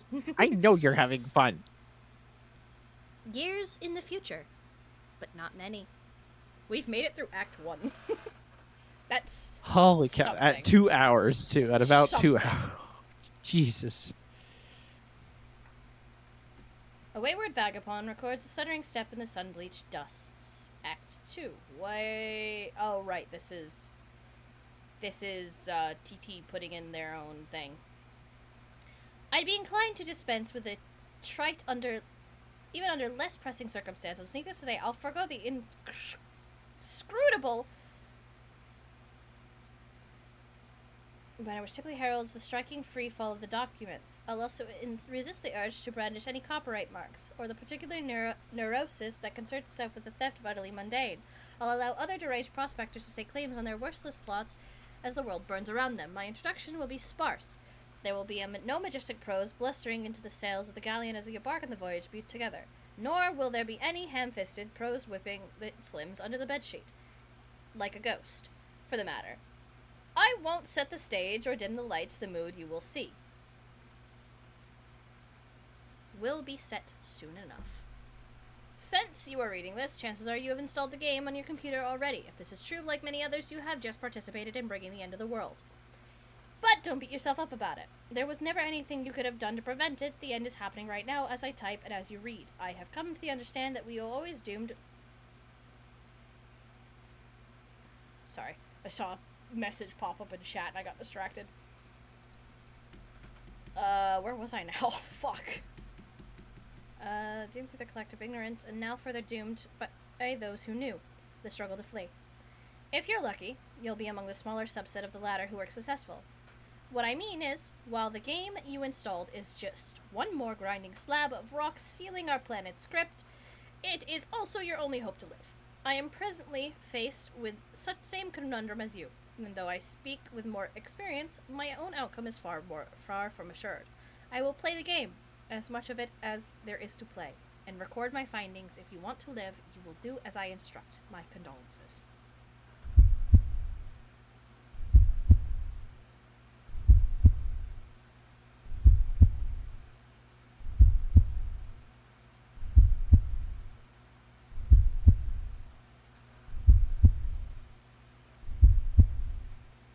Thump, thump.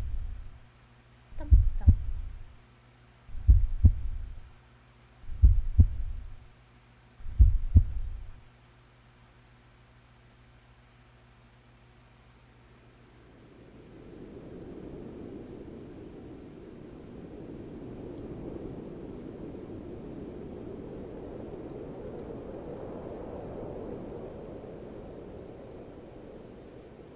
We're not home anymore. The kernel divides and two halves go their separate ways, leaving behind the sprite portion. Boy.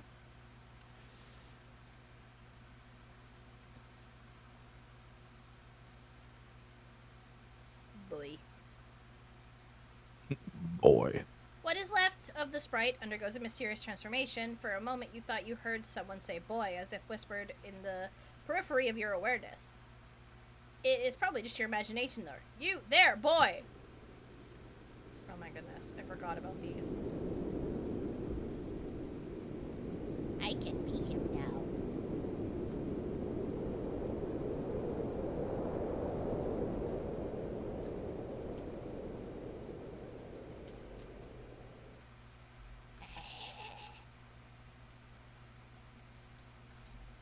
Anyway.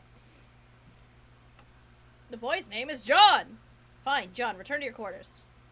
You go back up to your bedroom, tiptoeing around the weird petroleum-based sludge. Now, John, respond to your friend unit. John, are you there? Hey, yeah, I'm here. And not dead, I think? I know. I've been watching you scramble around the house like a lunatic. You should have answered me sooner. Oh, man, sorry. I was looking around for my dad, and I can't find him anywhere. Have you seen him? No, I'm sure he'll turn up, though. We have more important... Stop throwing things at me! More important things to address right now. Yeah, like, where am I? I don't know that either. But I've determined your neighborhood was destroyed by a meteor. Wherever you were transported, it saved you from the impact. I've been reading reports on the news. Over the last few days, there have been many smaller meteor collisions with people's homes around the world. And they seem to be getting bigger. Yours is the biggest they've identified so far. Wow, okay. So I guess if this is all the game's doing, then the point is for us to save the world? Perhaps. Then we better get moving and figure this game out. Yes, but wait. We should retrieve your PDA yet again. It will help to keep tabs on each other while you investigate. I think I can get you closer to it if I can replenish our grist supply somewhat. There may be a way to recycle some of what we've already used. Okay. I will meet you out on the balcony. Wait, Rose, one thing. What? You never even wished me a happy birthday. Hello? I was working on something to send you, but I was running late with it. I didn't want you to think I believed meager well wishes alone would suffice for the occasion. That said, happy birthday, John. Oh, geez, that is silly. Anyway, thanks. First, take the fabric item on the floor there. The towel? Why? Well, you're the boss. The capsule log the towel. What now? Do as the purple text says to the balcony. John makes his way to the balcony per your awkwardly worded request. Wait, take that blue wobbly thing. You whimsically decide to capture log the totem, which was used to create the apple tree earlier. Recycle the grist as was dictated by your cohort. John cannot do anything with the grist as of this moment. That is up to the Spurb player. I see.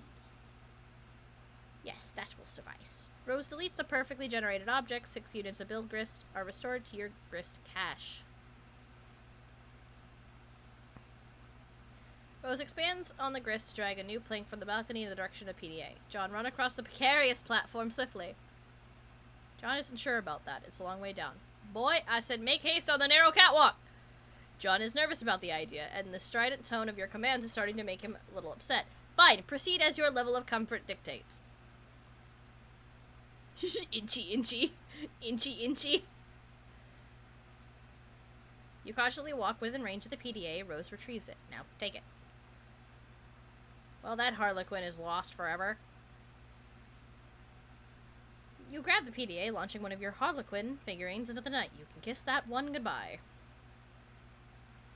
Just one command will suffice, thanks. It looks like you're not the only one trying to locate your father after the disaster. These boring men aren't interesting. I know. They aren't. They are genuinely uninteresting. Pastor. John, are you okay? You seem a bit tentative. I'm fine, I guess. Since I got here, I feel compelled to do these weird things I don't really want to do. By some kind of voice that I can't really even hear? I don't know, it's hard to explain. Perhaps the earliest symptoms of an anxiety disorder, like post-traumatic stress? Fuck you. Yeah, maybe, who knows. Well, if you can pull yourself together, there is a few more things you should try. Like prototyping the kernel sprite again if possible. We should hurry, my laptop battery won't last forever. Okay, I'll go back inside. No, don't do that! Hop off the ledge onto the car! What? No, that sounds incredibly dangerous! Now you're just being a pest. Okay, shit, I have been unscrumbled. Oh yeah, by the way, Chad, I did find stuff I could put on my VTuber for this, but I could not get them. I wanted to, but I will for the next one, hopefully. Which turnip truck did you tumble out of anyway? Who are you? Years in the future, but not many. An unsealed tunnel welcomes hot desert air into a stagnant depths. Dying. I don't want to read all this! Upon connecting the client user, you, the server user, will be met with a control panel allowing you to manipulate your co-player's environment. You will find that you are allowed to deploy 4 items at no expense. 3 of these are rather large machines, and 1 is a punch card. It's quite possible that you have already deployed some of these items before reading this. If this is the case, you would have to activate the machine called the Crooksshooter, such that it displays a countdown. You must proceed to section A100 of this walkthrough immediately.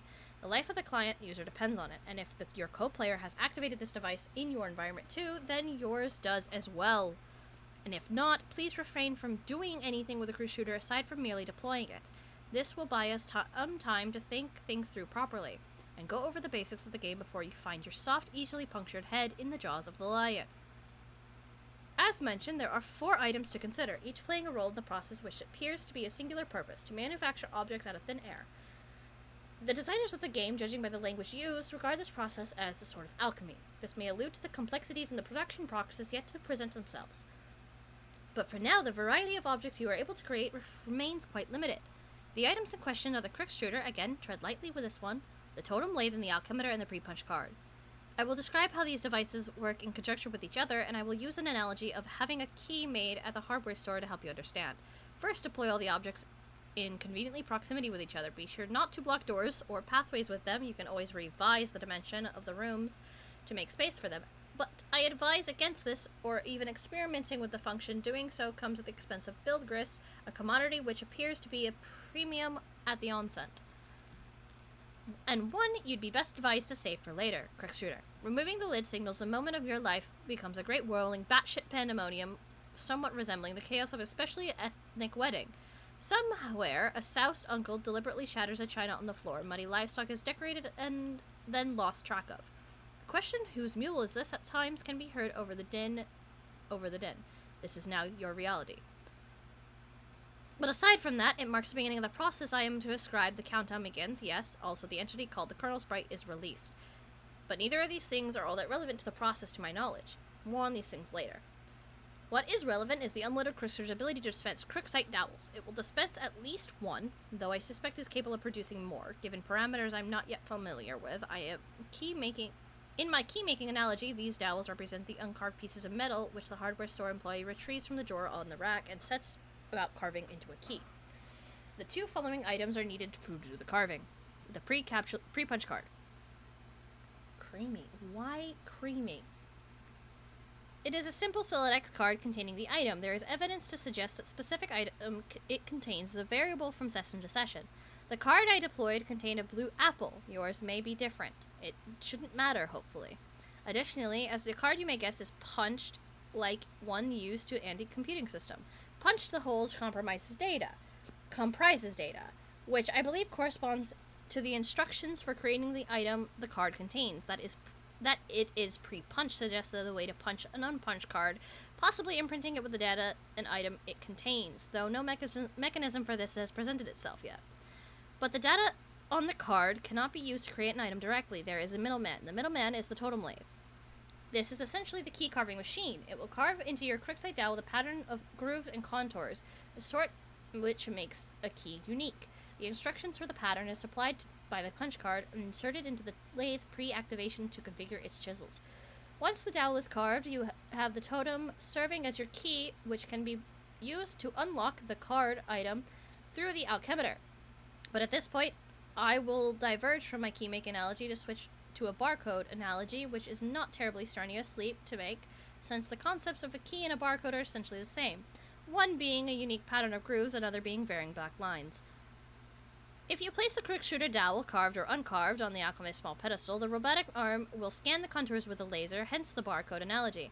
This is the machine's way of reading the data originally imprinted from the card and transferring the data into a physical object, though typically this is not done without expense, I believe. An uncarved dowel results in a creation of a perfectly generic object, which is seemingly a useless green cube. It costs 2 units of build grist to make, and I do not advise you waste resources on it. There appears to be other varieties of grist, ostensibly used in combinations to create different sort of items, which possibly offers some insight into the game's use of the term alchemy. But quite conveniently, there are exceptions to this. Creating an item on a pre-punch card costs nothing. This is good, because creating the item turns out to be essential. Now that you know this, you can, in your own time, begin the process. Once you initiate it, naturally there is no going back, so best be prepared. But you probably shouldn't drag your feet too long. As I mentioned earlier, this is your only means of escape. When you're ready, be prepared to follow the steps in the next section swiftly. So your crook shooter is ticking. Do this to live. In the distance, meteorites fall with greater frequency, and the fire in the forest burns so hot it's not even the rain is putting it out. Check status of battery. Your laptop battery is alright for now, but it won't be long. If the power in the house doesn't come back, you can think of the one last resort, the small backup generator stored behind the mausoleum. Prototype sprite with Betty Crocker box. What? Oh man, you're gonna use that? That sucks. What a stupid idea. We have to hurry along. I'm running low on battery power. But the cake mix. Ugh, that's so dumb. I doubt it matters. We might as well just use any old crap lying around. Fine, I guess. The sprite is playing hard to get. I guess that's what you get for originally prototyping it with something that engenders mischief and pranksterism. Do the potted vegetable instead. It looks delicious. Pipe down, you. This is Rose's decision, not yours. Rose, prototype sprite with Sassacre text. Oh, yes, sweet. Now we're talking. See if you can distract it. I'll try to sneak up on it. Flail about in a distracting manner. The sprite finds the distracting manner in which you flail about to be rather distracting. The pesky sprite eludes you again. Not even the great Colonel himself can outfox it. It narrowly missing with your attempt to create the Colonel sprite, you drop the massive tome. The entire house rattles with the astonishing girth of the book. In other words, in the other room, Nana's ashes dump onto the sprite, which is caught unawares by the dousing. Ooh. Ow. Frozen dogs. Just happened to find it. Inspect Hag Ash incident. You find the sacred urn toppled over. This time, you're quite sure it wasn't your fault. The sprite is nowhere to be found. Remove Crookstruder from doorway. Aw, man, where'd it go? I can't find it anywhere in the house. No time to worry about it. Next thing we should do is get your server copy of the game from the car. You need to connect to my client so I can repeat your steps and presumably join you, wherever you are. We should do this quickly before my house burns down. What, there's a fire? There will be soon. Oh, jeez. So move this thing already. It looks like it requires a lot of grist to move. I don't have enough to relocate the door, either. How much do you have? 0. Oh. I thought about jumping to the car from the ledge earlier, but that sounds really dangerous. I have a better idea. Meet me upstairs. Do again as purple words say. You're about to head upstairs when you thought you heard something behind you. It was faint, but you could swear it was a small, light-hearted chuckle, along the lines of a spirited hoo-hoo-hoo. Ignore this woman's antics. You're not even sure you saw a woman, let alone any of her hypothetical antics. But whatever it was, you might have caught a glimpse of. It sure gave you the willies. You head upstairs. On your way to the balcony. Your PDA is acting up again. Indulge the device, but be curt with it. Hey, bro, check it out. I'm working on some new rhymes. Dude, I don't have time for your nerdy raps. Come on, this is Hellsville. Just listen. It sounds like you don't even believe me that I was about to get blown up. But I really was, but now I'm in some weird dimension that Spurb sent me to or something. And now on top of that, I think I'm being haunted by my dead grandma. Huh? For real? Yeah, it's true. But I'll talk to you later about it. I think I could drop some sick rhymes about all this. Man, see, I just don't think all the rapping stuff is really as cool as you think it is. No, this will be dope. Check it. No, I have to go. Bye. Wait. I'm not doing any of that. Jesus Christ, I can't think right now. All of the frickin' rap. Yeah, I'm like, no thanks, I'm good, man. Yeah, like, it's just Dave being Dave. Yeah. I gotta respond to something real quick. No, you're good.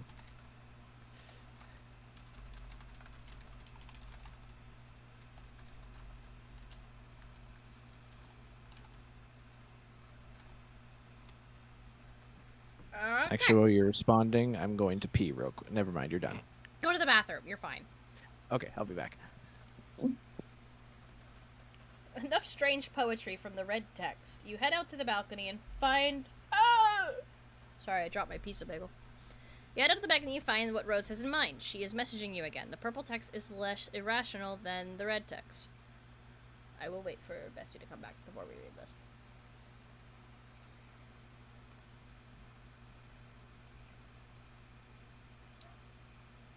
Bruh, why you fail sound me, huh?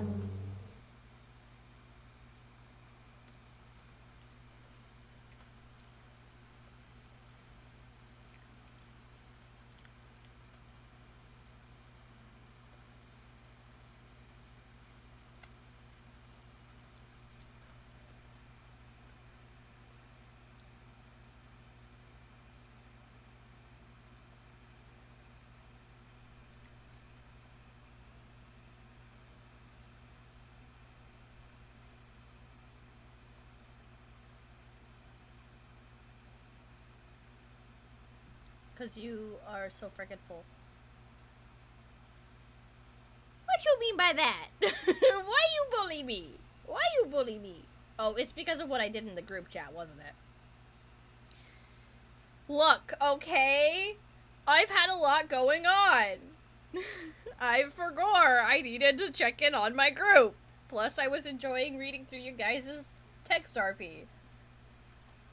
I really want to partake in it, but Jester's not the kind of character to go out and join them on her own accords.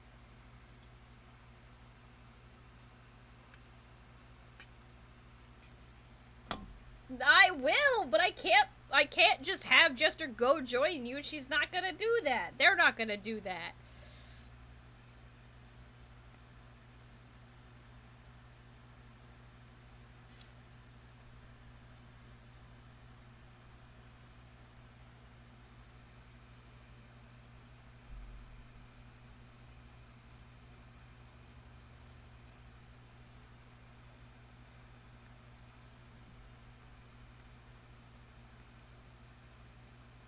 Yep, I love Avalanche's fucking response, though.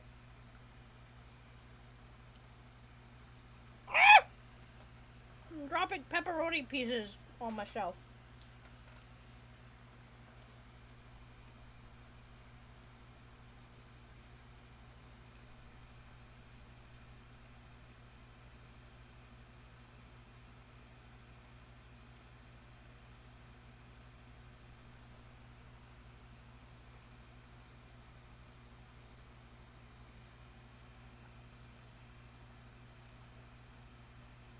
Ah, Hello! hello.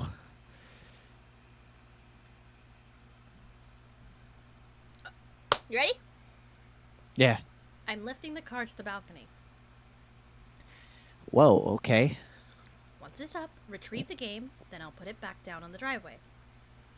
But the door is locked. Then break a window. But it's my dad's car. It's just a window, and this is sort of an emergency. Otherwise, I promise I'll handle the car with velvet gloves. All right. Pick up car.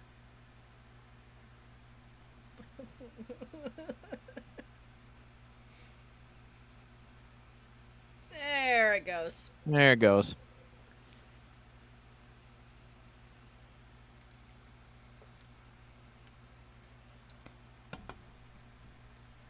Ridiculous folly. Inexcusable.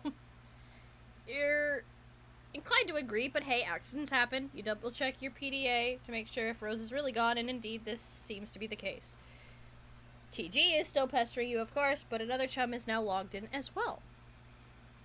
What color of the words that this chum says? Yeah. Oh my god, pardon me. Damn. I'm back! Oh, hi. I went to investigate the explosion I heard. Was it by chance a meteor? Yes, how did you know? Oh, man, it's kind of a long story. Anyways, are you okay? Did it blow up your yard or start a fire or anything? No, I'm fine. It landed a pretty good ways from my house, and I went to go look at it. And it's pretty big. But Beck doesn't want me to go near it. So I came home. He seems to think it's dangerous. Well, gosh, he's probably right. Anyway, what have you been up to, John? Oh, did you get my package yet? Yeah, I was trying to get it, but Rose dropped my car into a weird, spooky, bottomless pit, and the package was in the car, and I'm really sorry about that. Oh, no. Wow, okay, I guess I should start at the beginning. See, a meteor blew up my neighborhood. That's terrible, John. I'm so sorry. But I'm okay, and my house is too, sort of. That game I was telling you about, Spurb, which I was playing with Rose, sort of transported me somewhere at the last minute. But now I'm trapped here, and it's weird and dark, and I can't find my dad, and I just lost the car and my copy of the game in the pit, and I think I have to save the world from the apocalypse. Well, it sounds really crazy and kind of scary, but it also sounds kind of exciting. I don't know, John. Maybe this is your destiny. If anyone can save the world, I think it is probably you. Wow, you think so? Yes. Well, okay, but it's not even that simple. I was about to connect to Rose to help transport her and save her from meteors and fire and stuff, but she lost battery power and I lost the game disc. So I think I just have to get TG to use his copy to save her. But that jackass won't shut up and stop rapping and stuff. He is so silly. Yeah.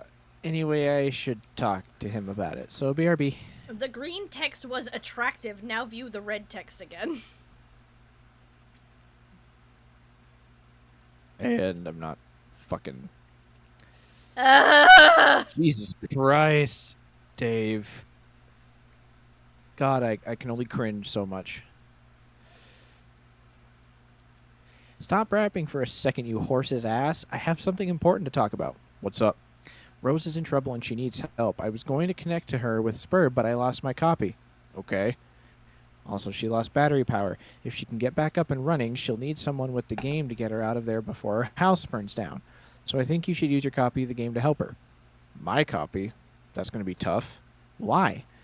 I lost it. It's a stupid story and I'd rather not talk about it. Shit be embarrassing, yo. I thought you said you had two. Well, yeah, one is my brother's copy. Okay, well, get his then. All right, but he's not going to be happy about that. Whatever. Also, you might want to read Rose's walkthrough to get up to speed on this. Oh, man. What? Nothing really. Look, all I'm saying is the girl tends to lay it on kind of thick, you know? Ugh. Eye roll. Your laptop is out of battery power. There's only one thing left to do. Time to make your way to the backup generator. Knit laptop with cozy shields for your protect your laptop from the rain.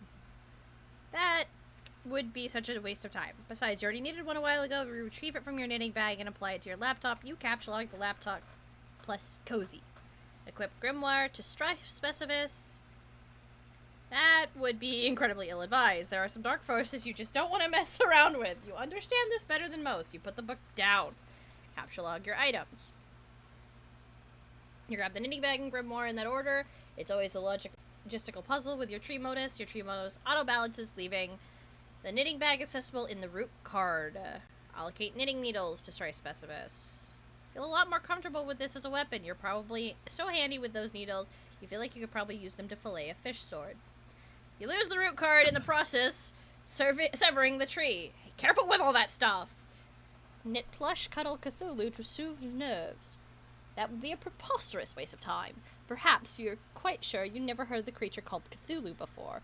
There are, however, many other specimens of the zoo logically dubious you're familiar with, such as, consult the grimoire, Fluthulu, Salpatria, Patrician of misery, what the fuck? Fluthulu. I couldn't get over the name, but... And this bitch, Shame Beast King of Grotesquerie, Writhe Lord of the Moist Beyondhood.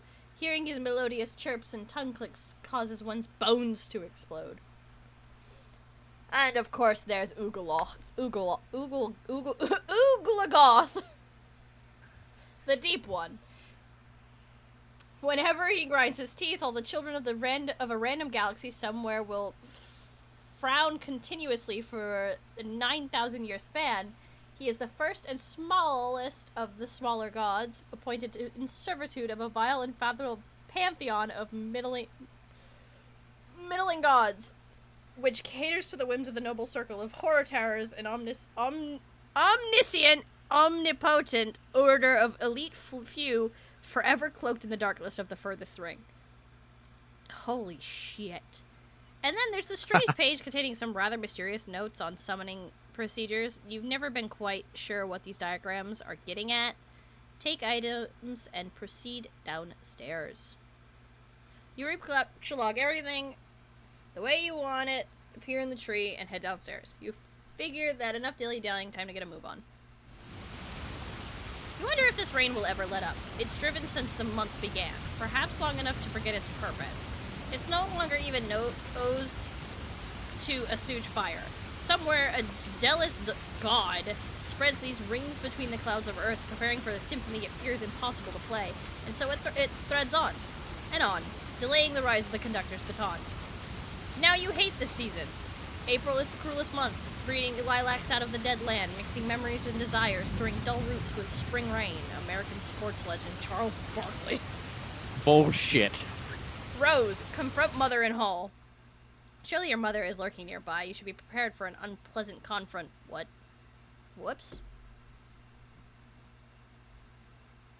Oh, psych!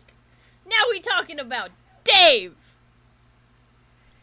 There's this really cool dude, okay? He's standing around being all chill, like cool dudes are known to sometimes. Cool dude like this probably has a really cool name, but he probably wouldn't just tell you what if you asked. He'd be way too busy for that. Busy being totally sweet. But you could always try to guess his name, and if you were right, he might nod over so slightly. That's a cool dude's way of letting you know there might just be hope for that. Enter name. Who is gonna write insufferable prick? This guy doesn't have time for this sort of bullshit. Try again. Dave Strider. Examine room. Your name is Dave. It is an unseasonably warm April day. Your bedroom window is open to let some air in, and your fan is cranked. Arguably, even more cranked would be your fly beats. Which brings us to a variety of interests. A cool dude like you is sure to have plenty. You have a penchant for spinning out of unbelievably ill jams with your turntables and mixing gear. You like to rave out about bands no one has ever heard of but you. You collect weird dead things preserved in various ways. What? I didn't know he collected oddities. That's one thing I never clocked with Dave. Okay. You are an amateur photographer and operate your own makeshift darkroom. You maintain a number of ironically humorous blogs, websites, and social networking profiles. And if the inspiration strikes, you won't hesitate to drop some fat rhymes on a mofo and represent. What will you do? Quickly retrieve arms from cinder blocks. Nah. Get the damn beta and save your friend's life. The notion strikes you as nonsensical. You can imagine how a video game can save someone's life. In any case, you're quite sure no one you know is in any danger. Anyway, they are the copies of your beta you received in the mail recently. You labeled them with your name in bold red print to distinguish them from your bros copies, who labeled his in kind. Neither of you really give shit about this game and has any intention of playing it, but you'll be damned if you will let that get in the way of your campaign of one-upmanship. Bleat like a goat and piss on your turntable. You would never consider allowing any fluid even remotely close resembling your urine to touch your beloved turntables. That would risk breaking them. And a world without the gift of your godly science just doesn't sound like a place you want to be any part of. While you're at it, you might as well wipe out human civilization with a meteor or something ridiculous like that, which will probably never happen. That sort of thing only happens in stupid idiot movies for stupid idiots. You will, however, contemplate bleeding like a goat for ironically humorous purposes at a later date. Examine closet. This is your closet. This is where you keep a lot of your crap, like a box and a bottle of what is that? Is that? Check the blue box. This is a package that your friend John Egbert sent you your 13th birthday a little while ago. It now contains nothing except a note and a certificate of authenticity voucher for the genuine Hollywood memorabilia which the box originally contained, and which you are now wearing to be ironic, but also be incredibly cool. In a way, somehow intangibly related to the ironic nature of the accessory, you find it sort of exasperating to explain the subtleties to people. The box also includes a signed photo of Ben Stiller, which now proudly hangs above your closet, proudly and ironically. Take the box. Capture log the box in your hash map fetch modus. Your modus currently hash function resolves in the index of valuing each consonant at 2 and each vowel at 1. The total is divided by your number of cards, and the remainder is the index. I hate his fucking capture log system. Math. It's math. And I would kill someone if I had that. I genuinely think I would go mad if that was how I had to inventory everything I owned. Examine jar of unknown yellow substance in the closet. Oh hell yes! It's an unopened container of apple juice. You thought you were all out. It's like a fucking Christmas up in here. This is so great. You gotta tell John about this immediately. He'll be so excited. I like how you can notice at the current moment, this is before some of the conversations they've already had. Yeah. Because he still has his game. He just found the apple juice in the closet, which he is now going to pester John about. In addition to letting your buddy know about his outstanding juice windfall, you figure you'll wish him a happy birthday while you're at it, in your own cool sort of roundabout way, of course. Good thing you looked at that box he sent you, or you might have forgotten. You also might as well ask him about the beta. Kids have been harping about it for weeks. It'd be cool if it came on his birthday. He'd be one happy camper. And this, he's talking to John. This is like at the beginning. Yeah.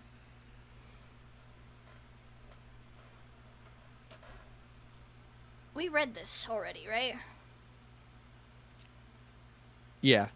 Yeah. So this is genuinely, by the way, chat, the conversation we've already read through about them talking about the copies and about how Egbert needs to go get his thing.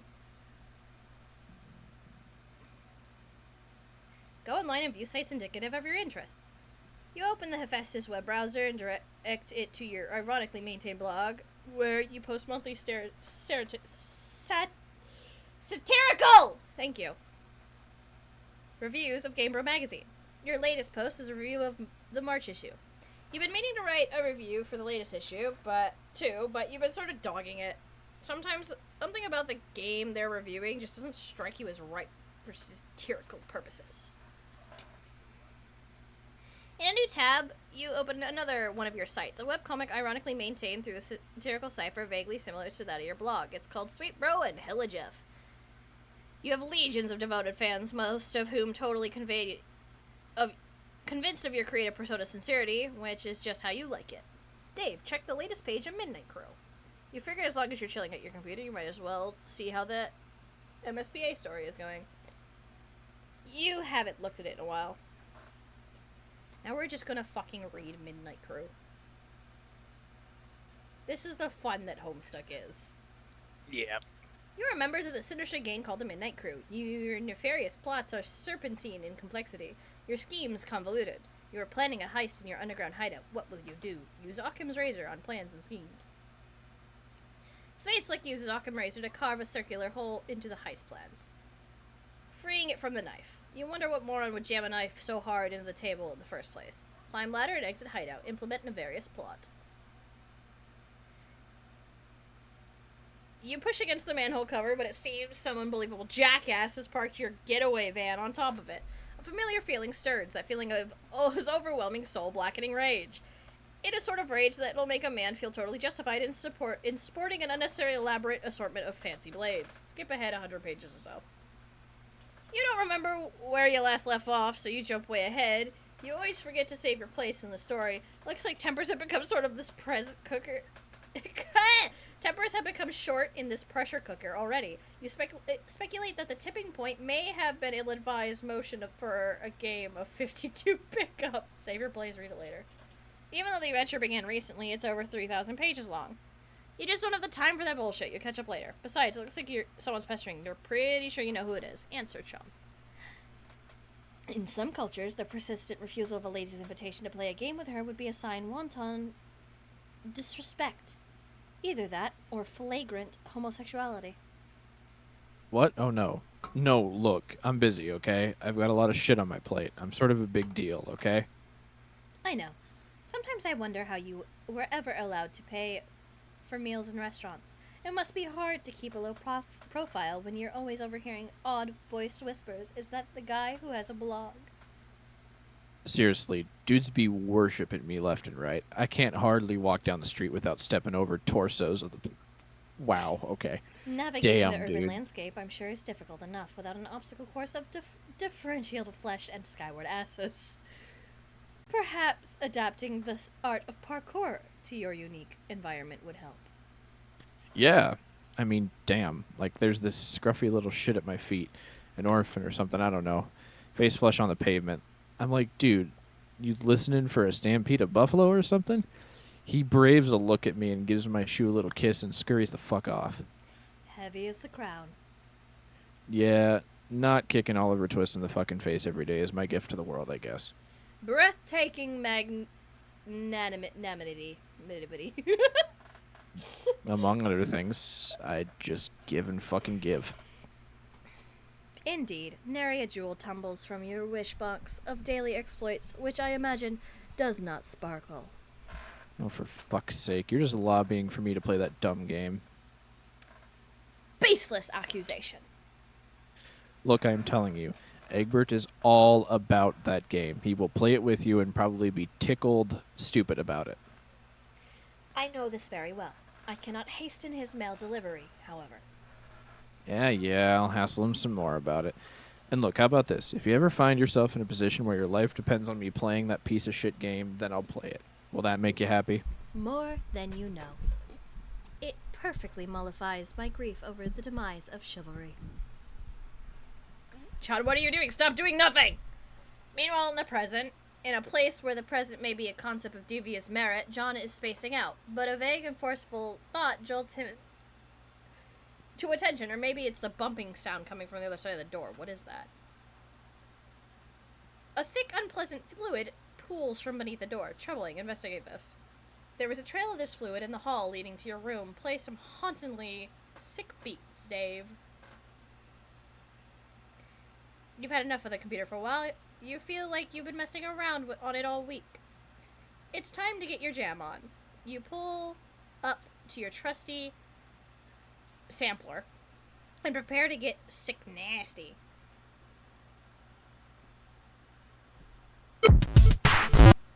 Ow.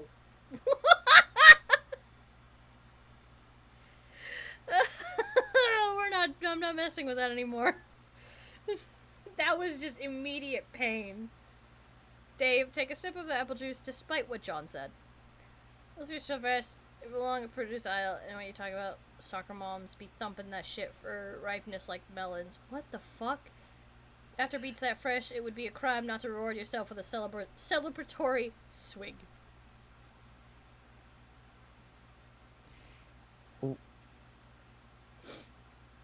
You can't do it. John's got you all twisted This up inside fucking now. panel. All you can think about is Mandale's gross monster piss. Damn you, Egbert! You recapture log the juice. Allocate sword to strife specifics. Your strife specifics is already allocated with a blade kind abstratus. There is no need to allocate it. You can wield your sweet ninja sword as a weapon once it is in your strife deck, but you will have to capture log it first before moving it there. No! The ninja sword occupies the same card as the juice, expelling the juice from your Siladex. It splashes all over your turntables and copies of your beta. Get a towel or something. You head out to get a towel from the bathroom across the hall. You glance at the many radical puppets in your bro's collection and nod in approval. Is there anything not awesome about your bro? No, you think not. You enter the bathroom. There's a damp towel on the floor you can probably use for this crisis. You stop to pay a little respect to one of your bro's boys up there. Hey, little man, how's it hanging? Capture log damp towel. You take damp towel, expelling the box. Search the bathroom for something slightly less damp. Nah, you just decide to wring the towel out in the toilet and make it less damp. Take towel. You take the towel and grab the box again. While you're at it, clean up the juice. You clean up the juice with the towel and hang the damp beta envelopes on your line to dry off. The breeze of the fan and the beta jostled near the open window. This arrangement is a little disconcerting. If they fall out, it sure would be a stupid way to lose them. Turn off the fan. Crisis is easily averted. You can't imagine it will ever resurface later in any way, shape, or form. That beta is as good as yours forever. Should probably go pester Egbert again. You wonder if he found the beta yet. So you might chat about your respective Silidices and Fetch Bodai. In the topic that comes up, you wonder if he is anywhere near as smooth as with his Siladex as you are. Probably not. It's probably not even humanly possible. Suddenly, a rambunctious crow flies in the open window and snatches the beta, possibly to make a nest with, or maybe just for the sake of being a brainless, featherly asshole. You yell at the bird. Stop! You violated the law! Sorry. You accidentally launch your ninja sword. Everything goes flying out the window, dead bird and all. No one can ever know about this.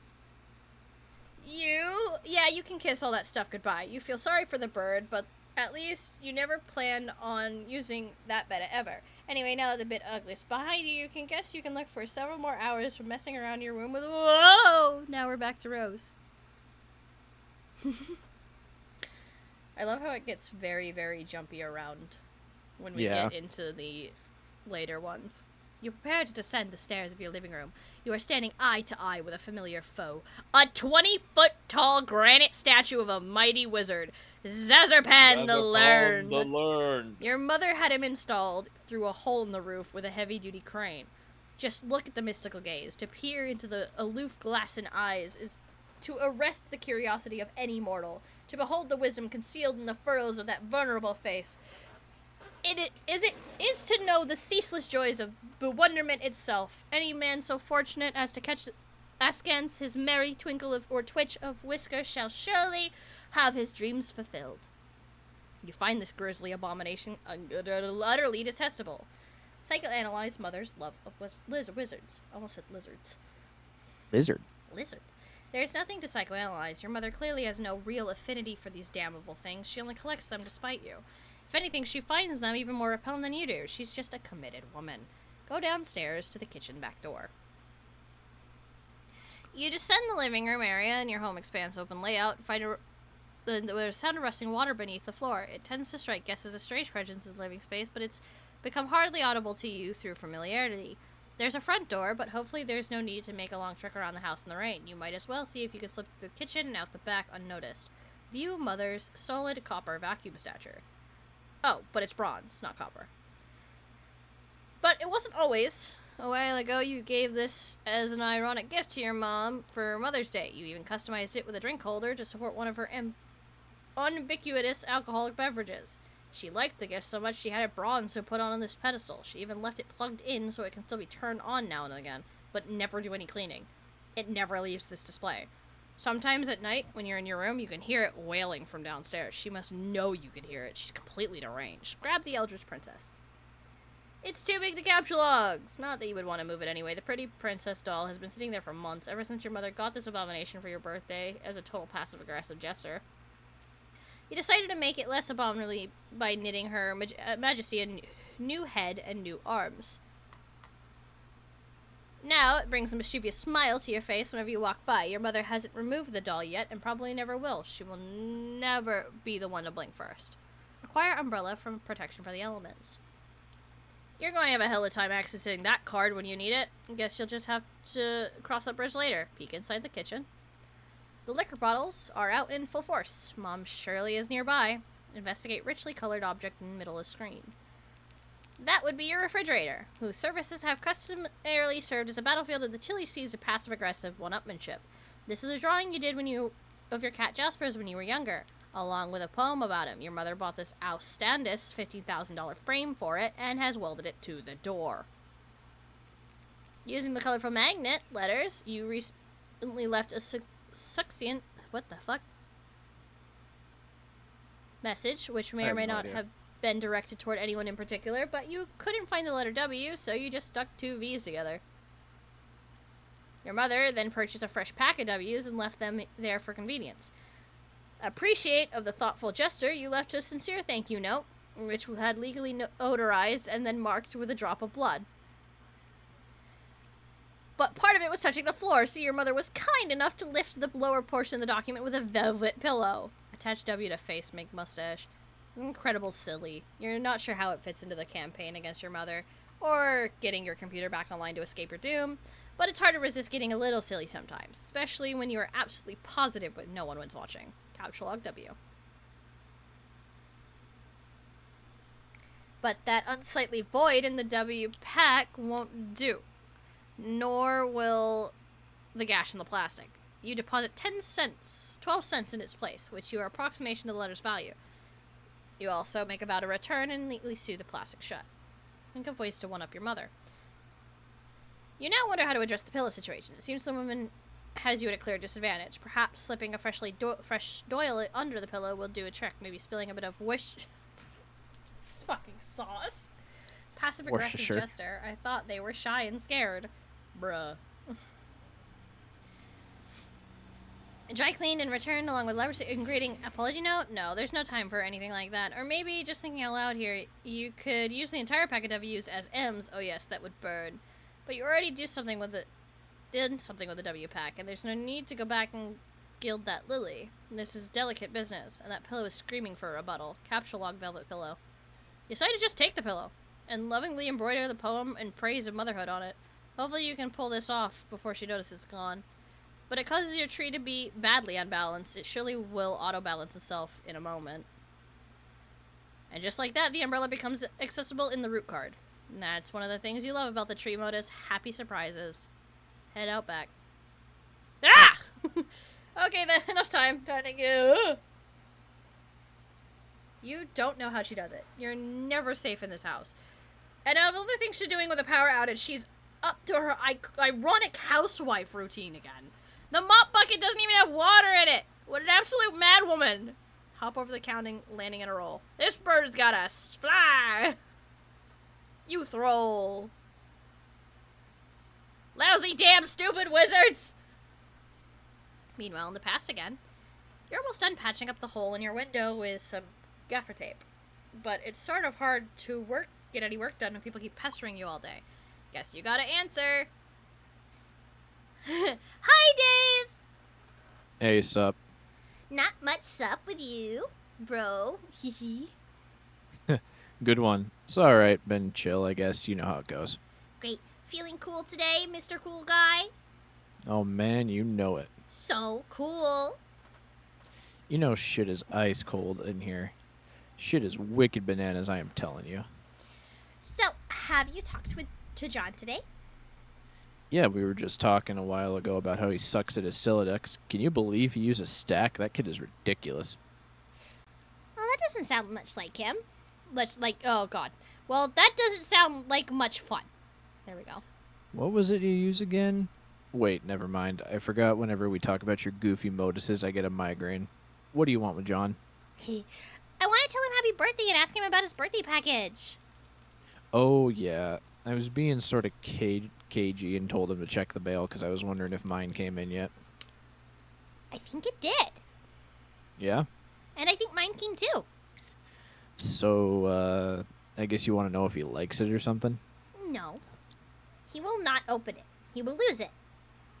Oh, wow. Sorry to hear that, I guess. No, it's good actually.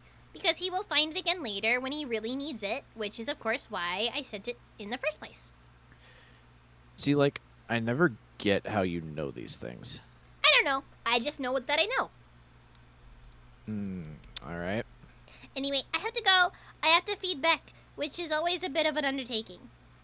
Man, if I were you, I would just take that fucking devil beast out behind the woodshed and blow its head off. Oh my god, dude. I don't think I could if I tried.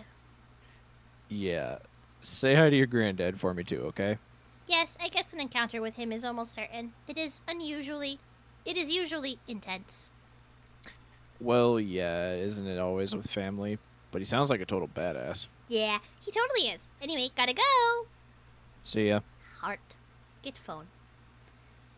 Will come in handy to have your phone On standby so you won't always have to go back to your computer whenever someone pesters you. This way you can text message people no matter where you are, and that or what an outrageously cool thing you're up to. Jesus, I can't read. So cool. Pursue adversary in that room.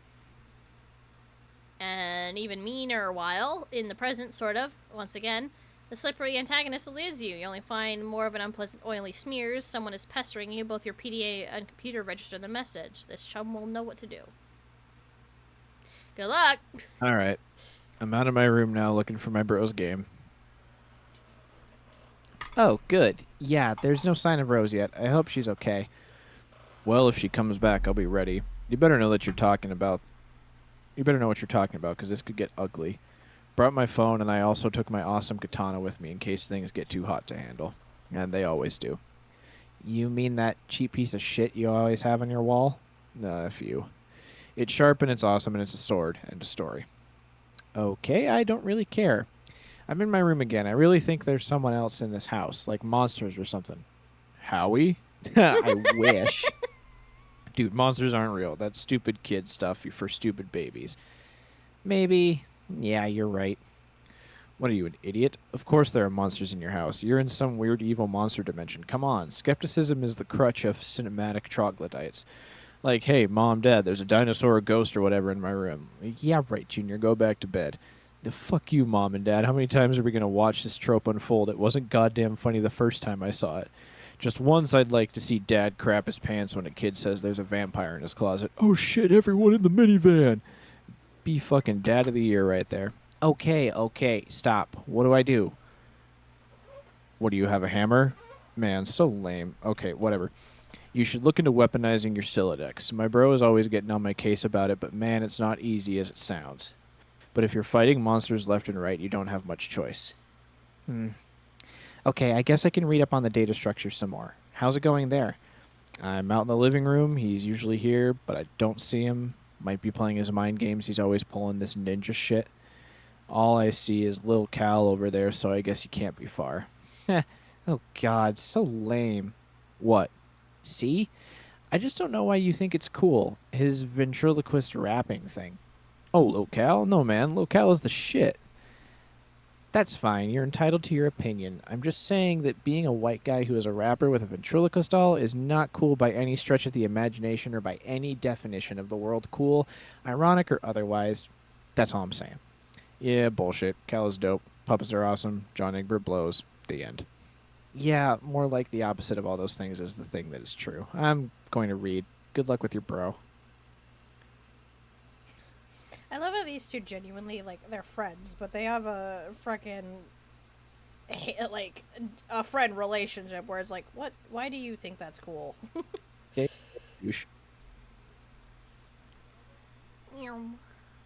Read your book. Stay wary of these foes. Monsters. Babies who poop their diapers believe in that stuff. Rose, you roll right out the front door. Ah! Strife! Aggrieve!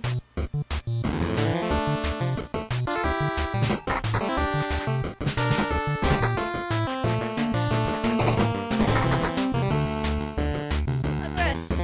Passive!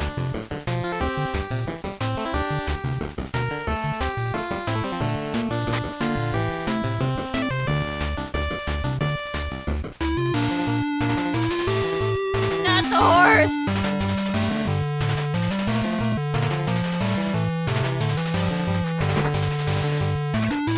It's so loud, I gotta get out of there.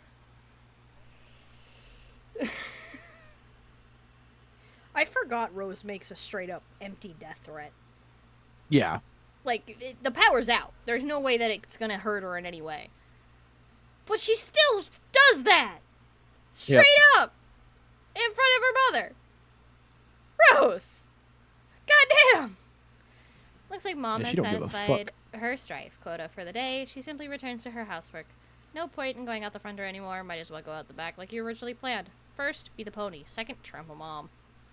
You can't be the stupid pony, and frankly, you can't imagine why anyone would want to. But you give the pony a begrudging pat on the snout anyway. Her name is Maplehoof. John, turn around. God damn it, why do I even bother? The good news, finally your revolting incompetence can be put to use. Instead of accidentally firing a Silodex full of steak knives into a precious oil painting of your beloved great aunt, you can turn that fumbling fury towards one of your foes, such as the ability to grasp painful, simple concepts. The bad news, I'm tired of explaining myself hoarse to you gibbering fuckwads. In this chapter, I'll be phoning it in with the liberal use of diagrams and shitty clip art. What are you going to do about it? You going to wriggle your own viscous secretions in the worms you are? That's what. Here, learn something for a change. Yeah, it's basically just trying to be like, yeah, what you've been doing, you can use to hurt people. Mm-hmm. You're trying to read? Okay, this book is really unpleasant enough as it is with its weird voices in your head nagging you to do things. Besides, I thought we already agreed there was no such thing as monsters. Fine. It'll interrupt your reading and turn around, but you don't see what could possibly— oh my god, it's a monster!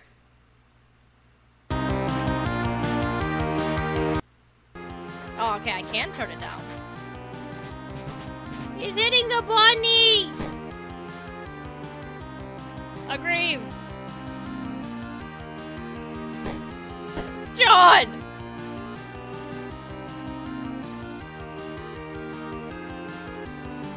Rose. Exit. You leave through the back door. Nearby is the transformer, which distributes electricity from the underground generator powered by the river flowing beneath your house. The transformer was struck by lightning, though, and no longer works. You wonder if your mother has any plans to have it fixed? You guess she'd rather just play her mind games in the dark like a weirdo. You can see the mausoleum and the portable generator across your backyard. You're almost there. Use the umbrella. God fucking damn it. You regather your items and begin the soggy trek mausoleum ward. Also, the W is now stuck to the fucking... Yeah, I see that. Get up, John. There's no time to slumber. Ow, come on. Oh, I didn't realize I was controlling it. Attack it. Ow. What the fuck? I hit with the bunny. Forget the W and make haste to the mausoleum. Retrieving the W was never crossed your mind. It's just a stupid magnet. John, salvage your weapon and fight on. You said again? It's so loud. Pick it up. Keep throwing things at him. It's a towel. Ow! It hit me in the face. Sweet catch. Fucking hammer. Peek. Peek. Peek. Peek. Peek. Yay. You said, put the bunny back in Back the in box. the box. Now, why So couldn't he put the stupid. bunny back in the box?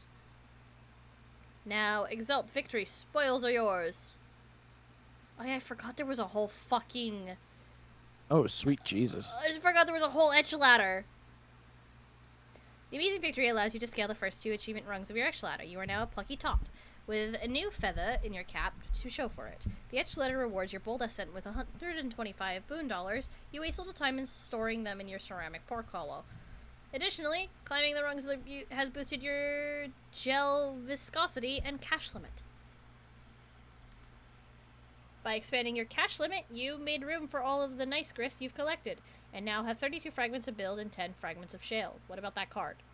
It seems the shale imp had allocated the bunny to its strife specialist. Sort of stupid thing to use for as a weapon, but you might as well grab it and stick the bunny in your strife deck while you're at it. It will be the very least safer there. Plop, plop. You group the 2 specified in your strife portfolio. No self-respected strifer would be caught dead without one. Gather the scattered bits of your large hammer. Oddly, it seems breaking the sledgehammer altered the apparatus to hammer kind to handle kind. Even going as far as expelling the head from your smaller hammer from your deck to force compliance, you didn't even notice that in the heat of battle. You grab the sledgehammer handle, expelling a useless Harley Quinn figurine, now repair the hammer. You merge the sledgehammer head with the handle and return it to your strife deck, repairing the hammer kind apparatus. In the process, the smaller hammer handle is ejected from the deck since the coarse handles of any sort no longer belong in there. Now what? Oh, hi, Dave. Dave is pestering you, but you don't have time to deal with his nonsense right now. Something is amiss in your room and you can't quite figure it out. Rose, hurry and activate the generator. You fire up the generator and drag the cord into the mausoleum. It is, of course, would be foolish to run the generator inside of a confined space. Generator safety is everyone's business. Defile tube. Sorry, Jaspers. Has to make space for the laptop. Besides, your final resting place is already a mockery. You should have decomposed years ago under a bed of petunias like a normal cat, not given a taxidermist and fitted into a tiny custom-tailored suit and stuffed in a coffin built for infants. Plug in your laptop. You plug in your laptop, connect to your internet signal again. Everything predictably falls out of your Silodex, but you're not about to get bent out of shape about it. You have bigger fish to fry. Looks like Dave noticed you're back online. He pesters you like clockwork, and there's John. What on earth is happening? The door, John. Look at the door. Didn't Rose yank the door off its hinges and prop it on the bed? Someone or something has put it back, and it's slightly ajar. Incredibly alarming. Investigate. What? This is so outrageous. Bruh. Pester John.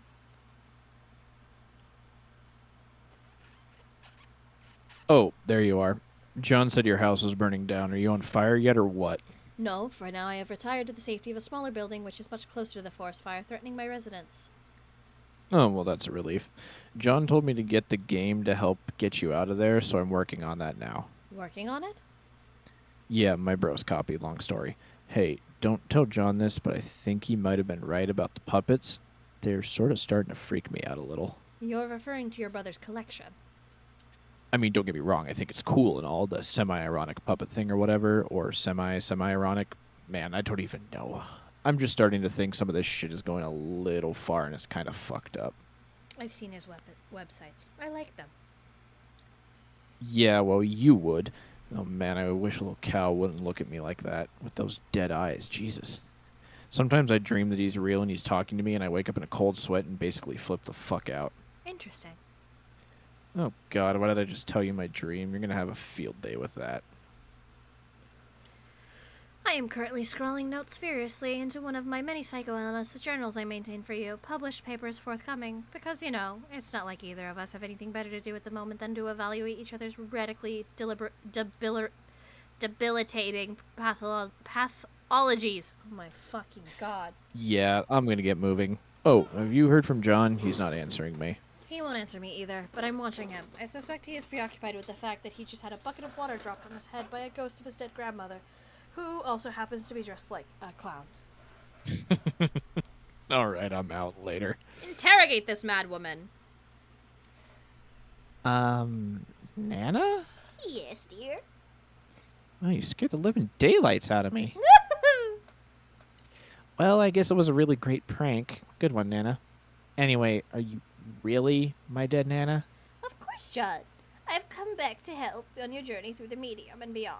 I am delighted to see that the fine young man you've turned out to be, just like your father.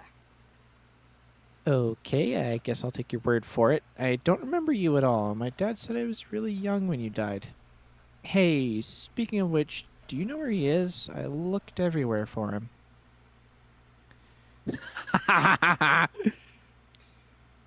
Your father Oh, was that's kidnapped. great. Oh no. When you crossed over to the medium, he was apprehended by the very forces of darkness which your presence here has awakened. What? Okay, so what is the medium you're talking about? It is where we are now, a realm that is a ring of pure void, dividing light and darkness. It turns in the thick of the what the fuck? Inciposphere? Yeah, I guess. The Inciposphere? Does it have a connection? No, it's just underlined, damn. A place untouched by the flow of time in your universe. You mean because we're inside a computer or in the game software or something? A computer? What is that, dear? Some newfangled contraption? Like a horseless Autobox car? Well, it's like this machine that, Of course I know what a computer is, John. I was pulling your leg. Oh, okay. No, John, you are not inside a computer or software, or anything like that. Try not to be so linear, dear. The software has brought you here. The software that brought you here was merely a mechanism that served as a gateway. It routines in a way served to invoke this realm's instance. Yet it stands independently of any physical machine, and somewhat paradoxically, and always has. I'm not sure I get it, but alright. So what do I actually need to be doing here? I think it would be best if we started with the big picture.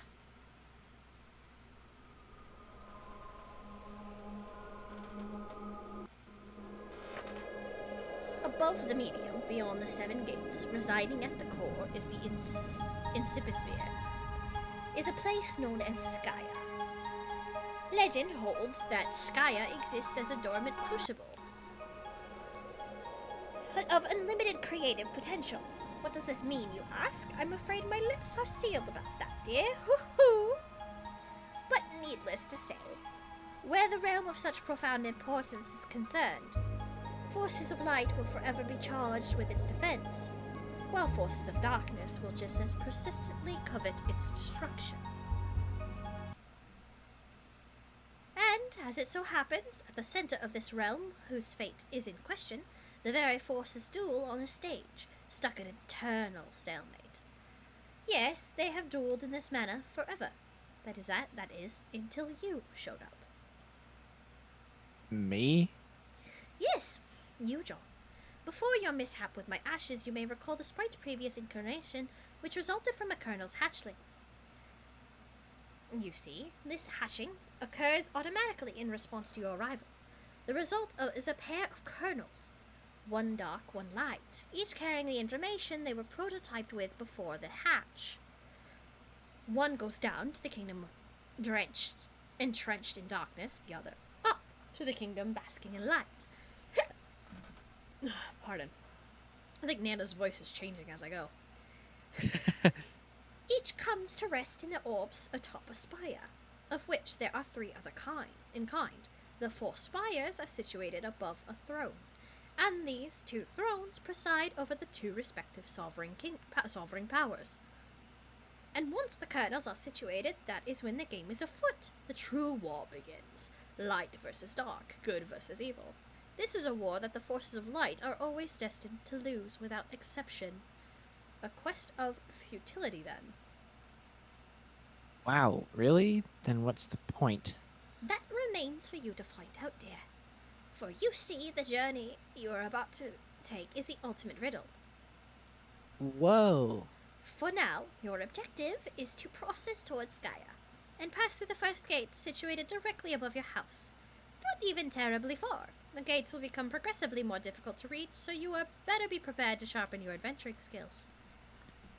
How am I supposed to get up there? You build! Okay, I think I get it now. So I guess the battle against good and evil is sort of irrelevant. Well, I don't know, that all sounds kind of weird. But in any case, we build the house, get to the gates, and then I can save my dad. Yes, John! And then after that, we solve this ultimate riddle thing and save the Earth from destruction. Oh, no, I'm afraid not. Your planet is done for, dear. There is nothing you can do about that. Oh. Your purpose is much more important than saving that silly old planet, though. And that is... John, you are such a good boy. I know you will succeed. Thanks, Nana. You're a good boy, and good boys deserve treats. Hooray. I'm going to go bake some cookies. The hag mentioned cookies! Pursue her! Oh, god damn it! That's not what you need. More baked goods. John, you do not say no to cookies. I command you to get them. You totally abjured the hell out of that idea. You're so busy abjuring, you don't even notice Rose has been trying to pester you this whole time. Hit John in the head with a box to get his attention. You give John a swift drubbing on his noggin, but he is still undeterred. That is some fit he is throwing. Perhaps you will take the spare moment to contemplate the Nana Sprite's strange tale. It may also behoove you to record your thoughts on these developments in your GameFAQs walkthrough/journal.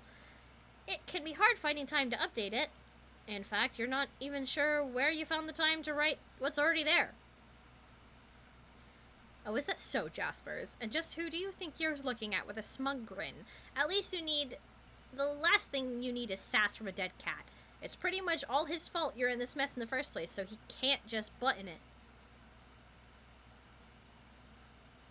That line hits different now. Oof. It's all his fault you're in this mess in the first place. What? Anywho, I'm not going to elaborate. Mhm. John, cookies now! You refuse outright! This impudence is insufferable! Go get the cookies! Well, when you put it so politely, how can John decline? John, you are stupid! You really need to work on your manners. Stupid, stupid, dumb! That's not a command. It's nothing. It's stupid. You're stupid. For the last time, I command you to get the cookies, boy. Not going to happen, buddy. Years in the future. But really, not enough to write home about. A agitated finger slips mid-keystroke. Oh, great. More Rose reading. Okay. After this, can we call it? Had enough? Well, I mean, it's 4 o'clock. True. I I may have been a bit hasty in advising you not to bother with the prototyping process. If I spared any detail, it was only to optimize your chances of survival, and if you find yourself begrudging the absence of certain instructions which has followed the result of your demise, then I guess that makes two of us. Otherwise, you're welcome. But the fact appears that to be prototyping the kernel sprites before making your getaway may offer the only opportunity to exercise control over your new environment, a place known as the medium. Also, if you prototype with one or two sufficiently, albeit loosely, humanoid or sentient elements, or living or otherwise, it offers a chance to have all this explained to you by an apparitional guide through whatever sort of cryptic, sketchy, doublespeak your choice of prototyping elements engenders. In lieu of this, you may be forced to settle for my clear, thorough explanations and assiduous dissection of raw data. Again, don't mention it. If you have made it to the medium with an unmolested vanilla sprite, well, I've already covered the bad news about this missed opportunity, and I will go into this further soon, though to what extent this actually is bad news, I'm not sure.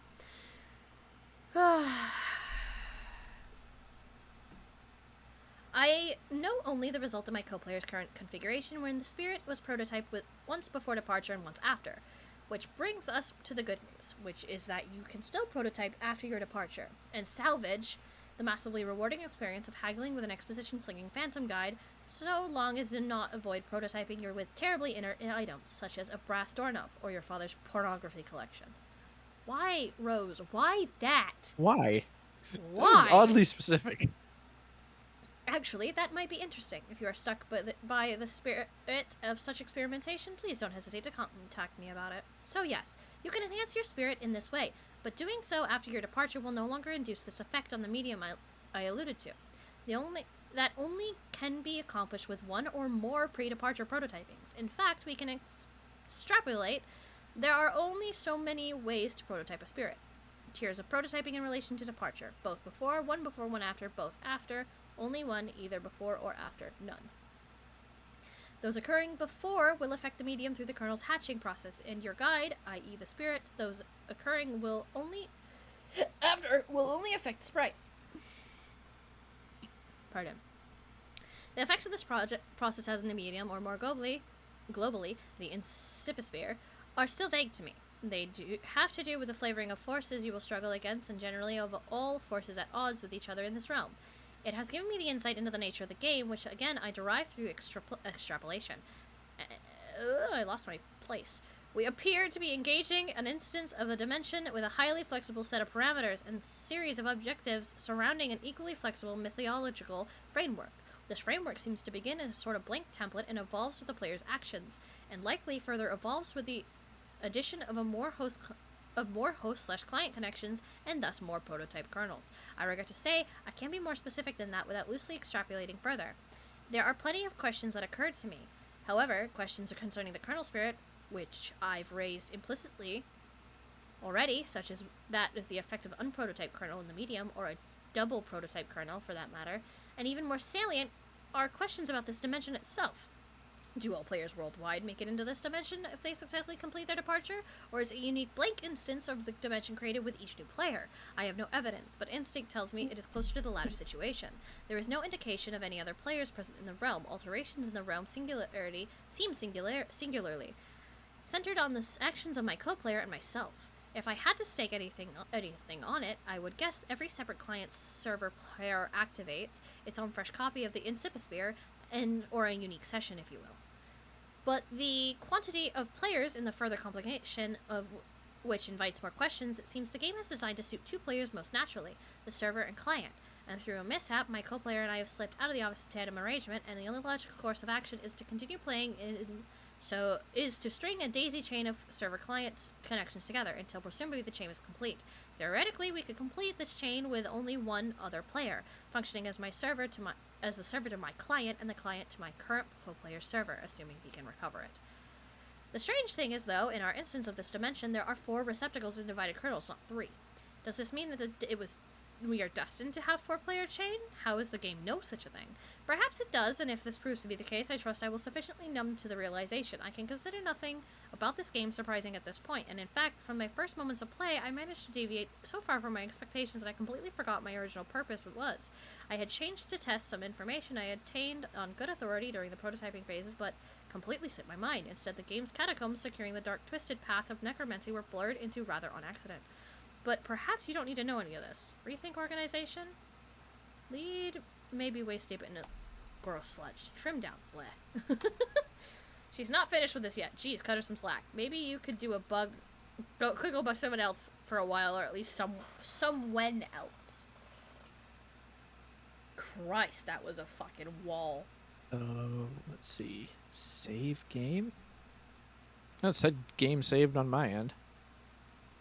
My only issue is about how... Well, I have saved game. We are on... I don't even know. Months in the past, but not many. Yeah. If I am to go back to the main page... How do I even do that? There we go. Can I do load game from here? There we go. Yeah, that worked. Okay, good. Whoo! Chat, you have no idea what you guys are in for. There's so much more.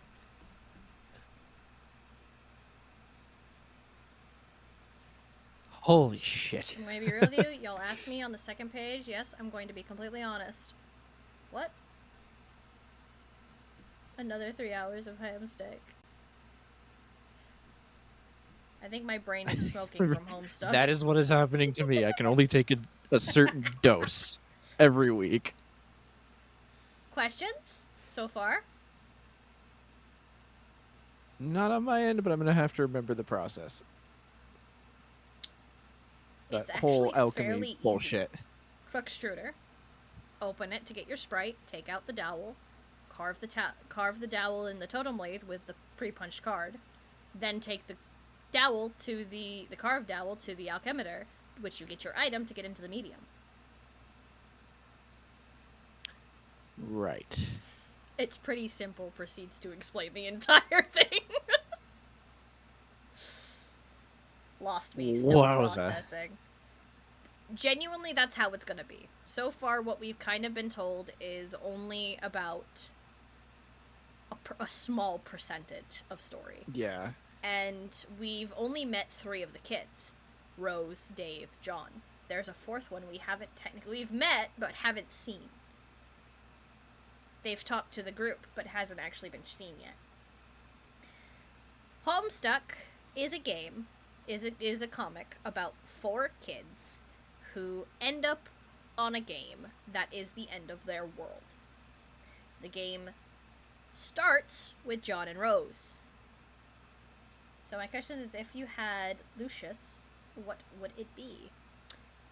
I'm not sure, because each of my trolls would have a different one, and I've made too many. Can you say there's 8,000 pages or something? Over 8,000 pages. Yeah, there's over 8,000 pages. Over, yeah.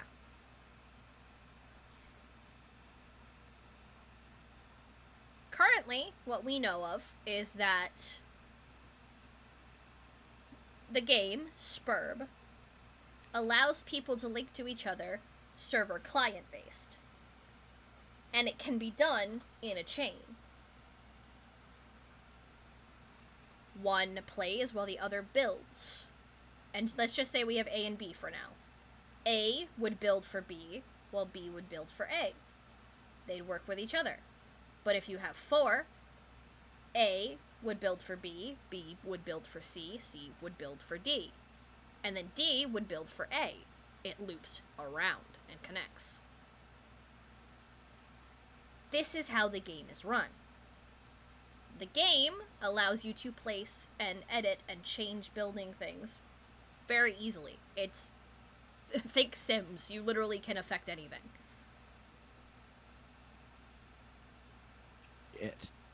Placing down the machines is only the first part of how they get into the medium.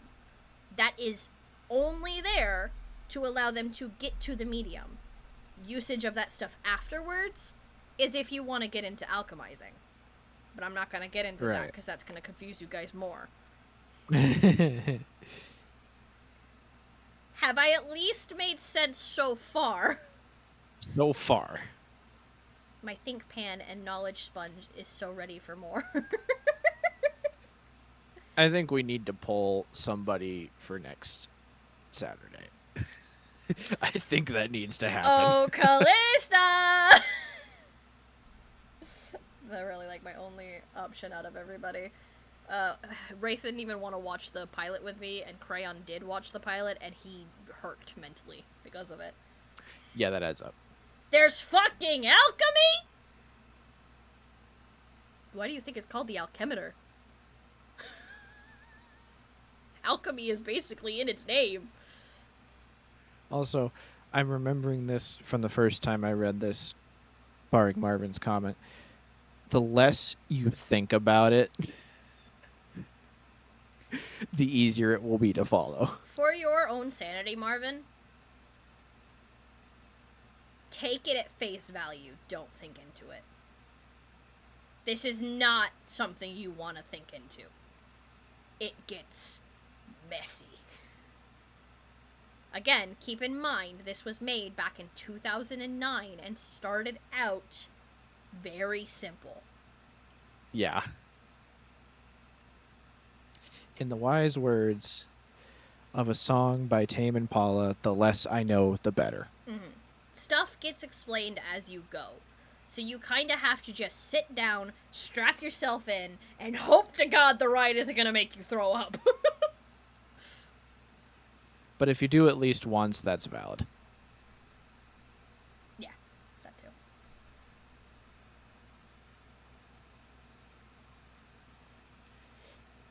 But entertaining. I am entertained. I'm remembering why I was entertained back then. Most people's break point is chapter 4. If you can get past, you are so golden. We only got through Act 1. We're partially into Act 2.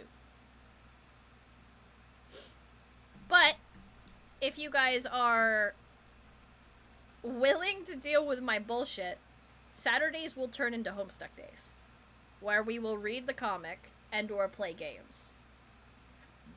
Pardon. Because Callista, I kind of want to introduce you into Genesis Project. Because I know you at least know Homestuck. Part of me has an inkling you might not have to worry about introducing it. But I digress. Nah. So similar to Kyla, Icarus, and Celine. I have no idea what those words mean. What is that in reference to? Okay. Kyla, Icarus, and Celine are characters I made for the TTRPG that he's playing, and I have no idea. Do you Right. mean, like, how I told you to think about it? Is that what you're getting at? Okay. I got it. I understand it. I can at least elaborate now. So, what Marvin is saying is, when I admitted that there were connections between Kyla and Icarus and Celine, 3 characters I made for the TTRPG, Skull went mad and started doing his thing of sleuthing through everything to try and figure out what the connections could be. Marvin got a migraine from it, pretty much. So I told him, why don't you just dig into it while you're in the sessions? Try to find pieces of information to give to those who want to actually make the dots. Because not everyone's going to be able to dig through everything. I know that for myself. I also would like help sometimes when it comes to trying to figure stuff out for shows or worlds. Even Homestuck, hell, ask Bestie. Literally before we started this stream, I found other people's work to help elaborate on Homestuck. It's awesome, and would love to play Genesis. Fuck yes. But essentially, I told Marvin to just take it easy and do what you can. Don't force yourself to do this shit, especially if it's going to overwhelm you. So I think Right, he's yeah. taking it as it's the same concept as that. I told him, don't take everything at face value. Just take everything at face value. Don't try to think into it. Is a very similar meaning to the other other part Yes. I was elaborating on. And that is the approach I'm taking to this, which makes it more sane, but I also have to be careful of the dosage or else my brain will be fried for the rest of the day. You wanna know what's funny? I told Wraith I was nervous, and he suggested us play Homestuck games prior, and I went... he suggested us play games prior, and I went, that's either going to be Fortnite or Homestuck games, and you don't want us to play Homestuck games, otherwise we're not going to read. The stream would have turned into us playing instead. Yes, and It wouldn't I have would been be a just as brain problem, dead. but still. Yeah. I have DMs. Just know I am I'm physically and mentally trying. Yeah, no. Because I want to. It is okay. You are fine to ask questions and ask for help when it comes to this shit. I know it's confusing. You know it's confusing. What the fuck do I do with this? You put it in that. Where's that? I'll I put it just outside. know Oh, fuck. that I've played through Genesis Project at least 10 times over. So I know the process very well. Yeah. You, on the other hand, who only had the knowledge of reading the comic, that information was back at the 12 very years start. ago. Like, 12 years ago. you were at a disadvantage from the get-go.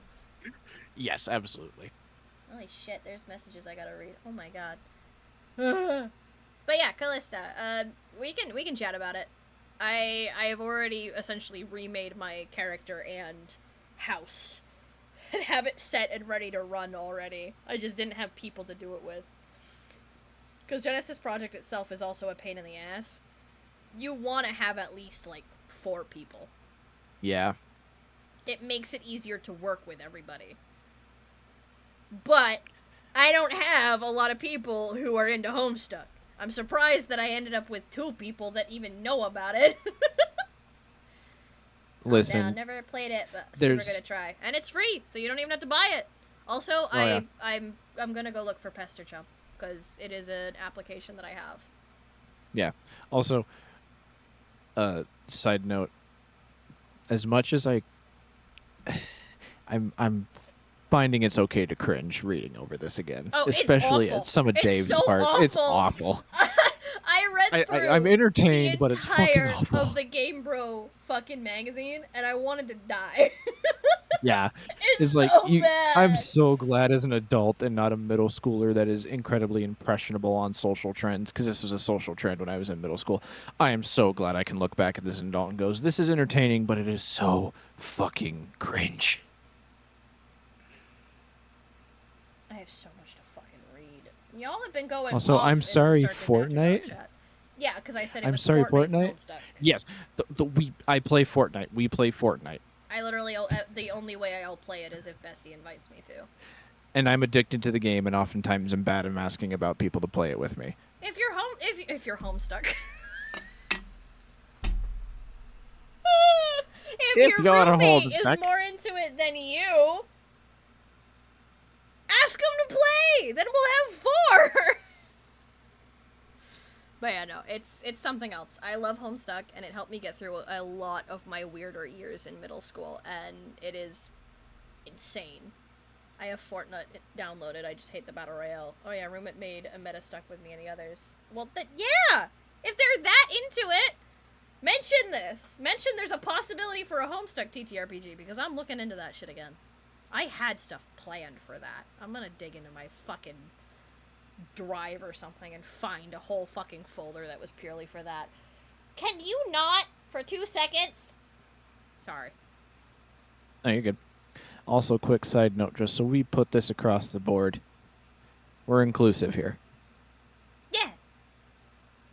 I just want to. Well, new names, new people. I like to put that message out there. You know what I mean? Fair. Like, God, Oh, Best, you know what I look like. To be You fair, know Bessie, where I'm from. Callista may be new. We've already talked, and we're basically the same person. Okay, gotcha. So, But like, 100%, it's fine. Just for real, you know what I look like. You've seen me. You know where I'm from. Yeah. I very much come off as not that kind of person, so I like to put it out there that I am. I'm inclusive. I promise. Get it. But yeah. Also, quick question. Can you put your VTuber and just stare straight front of? Never mind, you switch scenes. I can switch to my room. What do you want? Okay, just look straight ahead at me real quick. I want to check something. Okay, they are on chains. Your earrings are on chains. I'm not fucking crazy. Sorry. I was You thought they seriously were? like no, I thought they were just hanging in the air cuz I couldn't see past your hair when you were zoomed out, so I wanted to No, they are. I'm not Your model mom does great. I'm not dissing her work. I just was genuinely confused. Yeah, I think one of my favorite aspects about this character is if I knew this correctly. You see my eyes, right? Yes. They dilate. Oh, they do. I forgot she upgraded tracking. It's so good. It's so Also, side note, Deb- it looks like you. If you threw glasses on it, it looks like you. Like 100%. Even without them on, it looks like you. And I'm Thank you. entirely impressed by it. How, God, fucking, I don't know how she does it. She's so fucking talented, and I've wasted 2 models with that, and I'm pissed. Sorry, tangent. I will You'll shut my figure mouth. it out. I'll Snake figure it out. eyes Well, we are figuring it out. Anyways. Hey,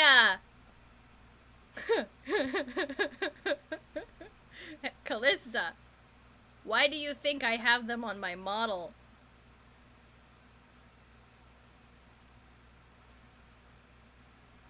Practically everything that's on that model is on their actual face. Well, besides the scales, but I promise. Not the fact that you also have snake bites. Stop being me. Bruh. Anyway. Also, I gotta acknowledge. Hmm? Puerto Rican. God tier. God tier. I appreciate Puerto Ricans. I try to say Puerto right. I struggle because I'm white as fuck, but I'm trying. Oh god, we gotta end stream. Okay, anyways, sorry for my rambling. Appreciate y'all dealing with Fine, me. I was letting you ramble. I'm good at what I do. I gotta make mac and cheese. Oh, that sounds so good. It doesn't look like any of the V-Raiders. There isn't many V-Raiders on right now. So... I'm bad at rolling my R's, do I but I'm have- trying, I promise. Alright. V-Raiders aren't on. I mean, there isn't many, and I usually go for, Oh. like, some of the lower numbered ones. Killing? Is streaming, yes. Yeah. I'll raid Tressian. I've been meaning to play with this guy at some point, but I haven't actually gotten a chance to, like, interact with them. Social interaction is difficult. Dude, I try my best. I didn't want to click try. on manage goals. Go away. Go say hi to Tressian for me. Send you guys off there. Ow. I want to thank you guys for joining today. I know reading isn't a big, like, entertaining stream thing, but I'm very helpful. Today is just a day. I give up. I give up trying to actually speak properly. The gangle fuck of words happened. I am very thankful for any of you guys who actually stuck around to try and listen and figure things out. As I say, it is a hyperfixation of mine. You do not need to get into it, but if you do, there are games you can play with me. That's literally my go-to. It's like a fucking... Yep, it is it's what the we treat can I do. dangle in front of people's faces to be like, you can come play games with me. It's like that. It's like You that just have State to Farm learn. commercial with the fishing rod. Add me on Steam. Let me end my stream, Callista, and then I will figure shit out, okay? Holy shit. Anyway, I gotta fucking end stream. I'll be back. Yup. Ay. You guys are something else, and I appreciate all of you. You have to give me your friend name or code or whatever for Steam, so I can actually add you, unless you already have and you just have to go accept it. I don't know. But yeah, I'm gonna send you guys off to Tressian, so thank you guys so much for joining. I didn't even start the raid. It has been an awesome having you guys here, and I hope I didn't confuse you with Homestuck currently, but I hope that in time it'll come to be less confusing. But I already know that's not the truth. You have been sniped. Thanks for the gifted sub, Marvin. Bye bye, everyone.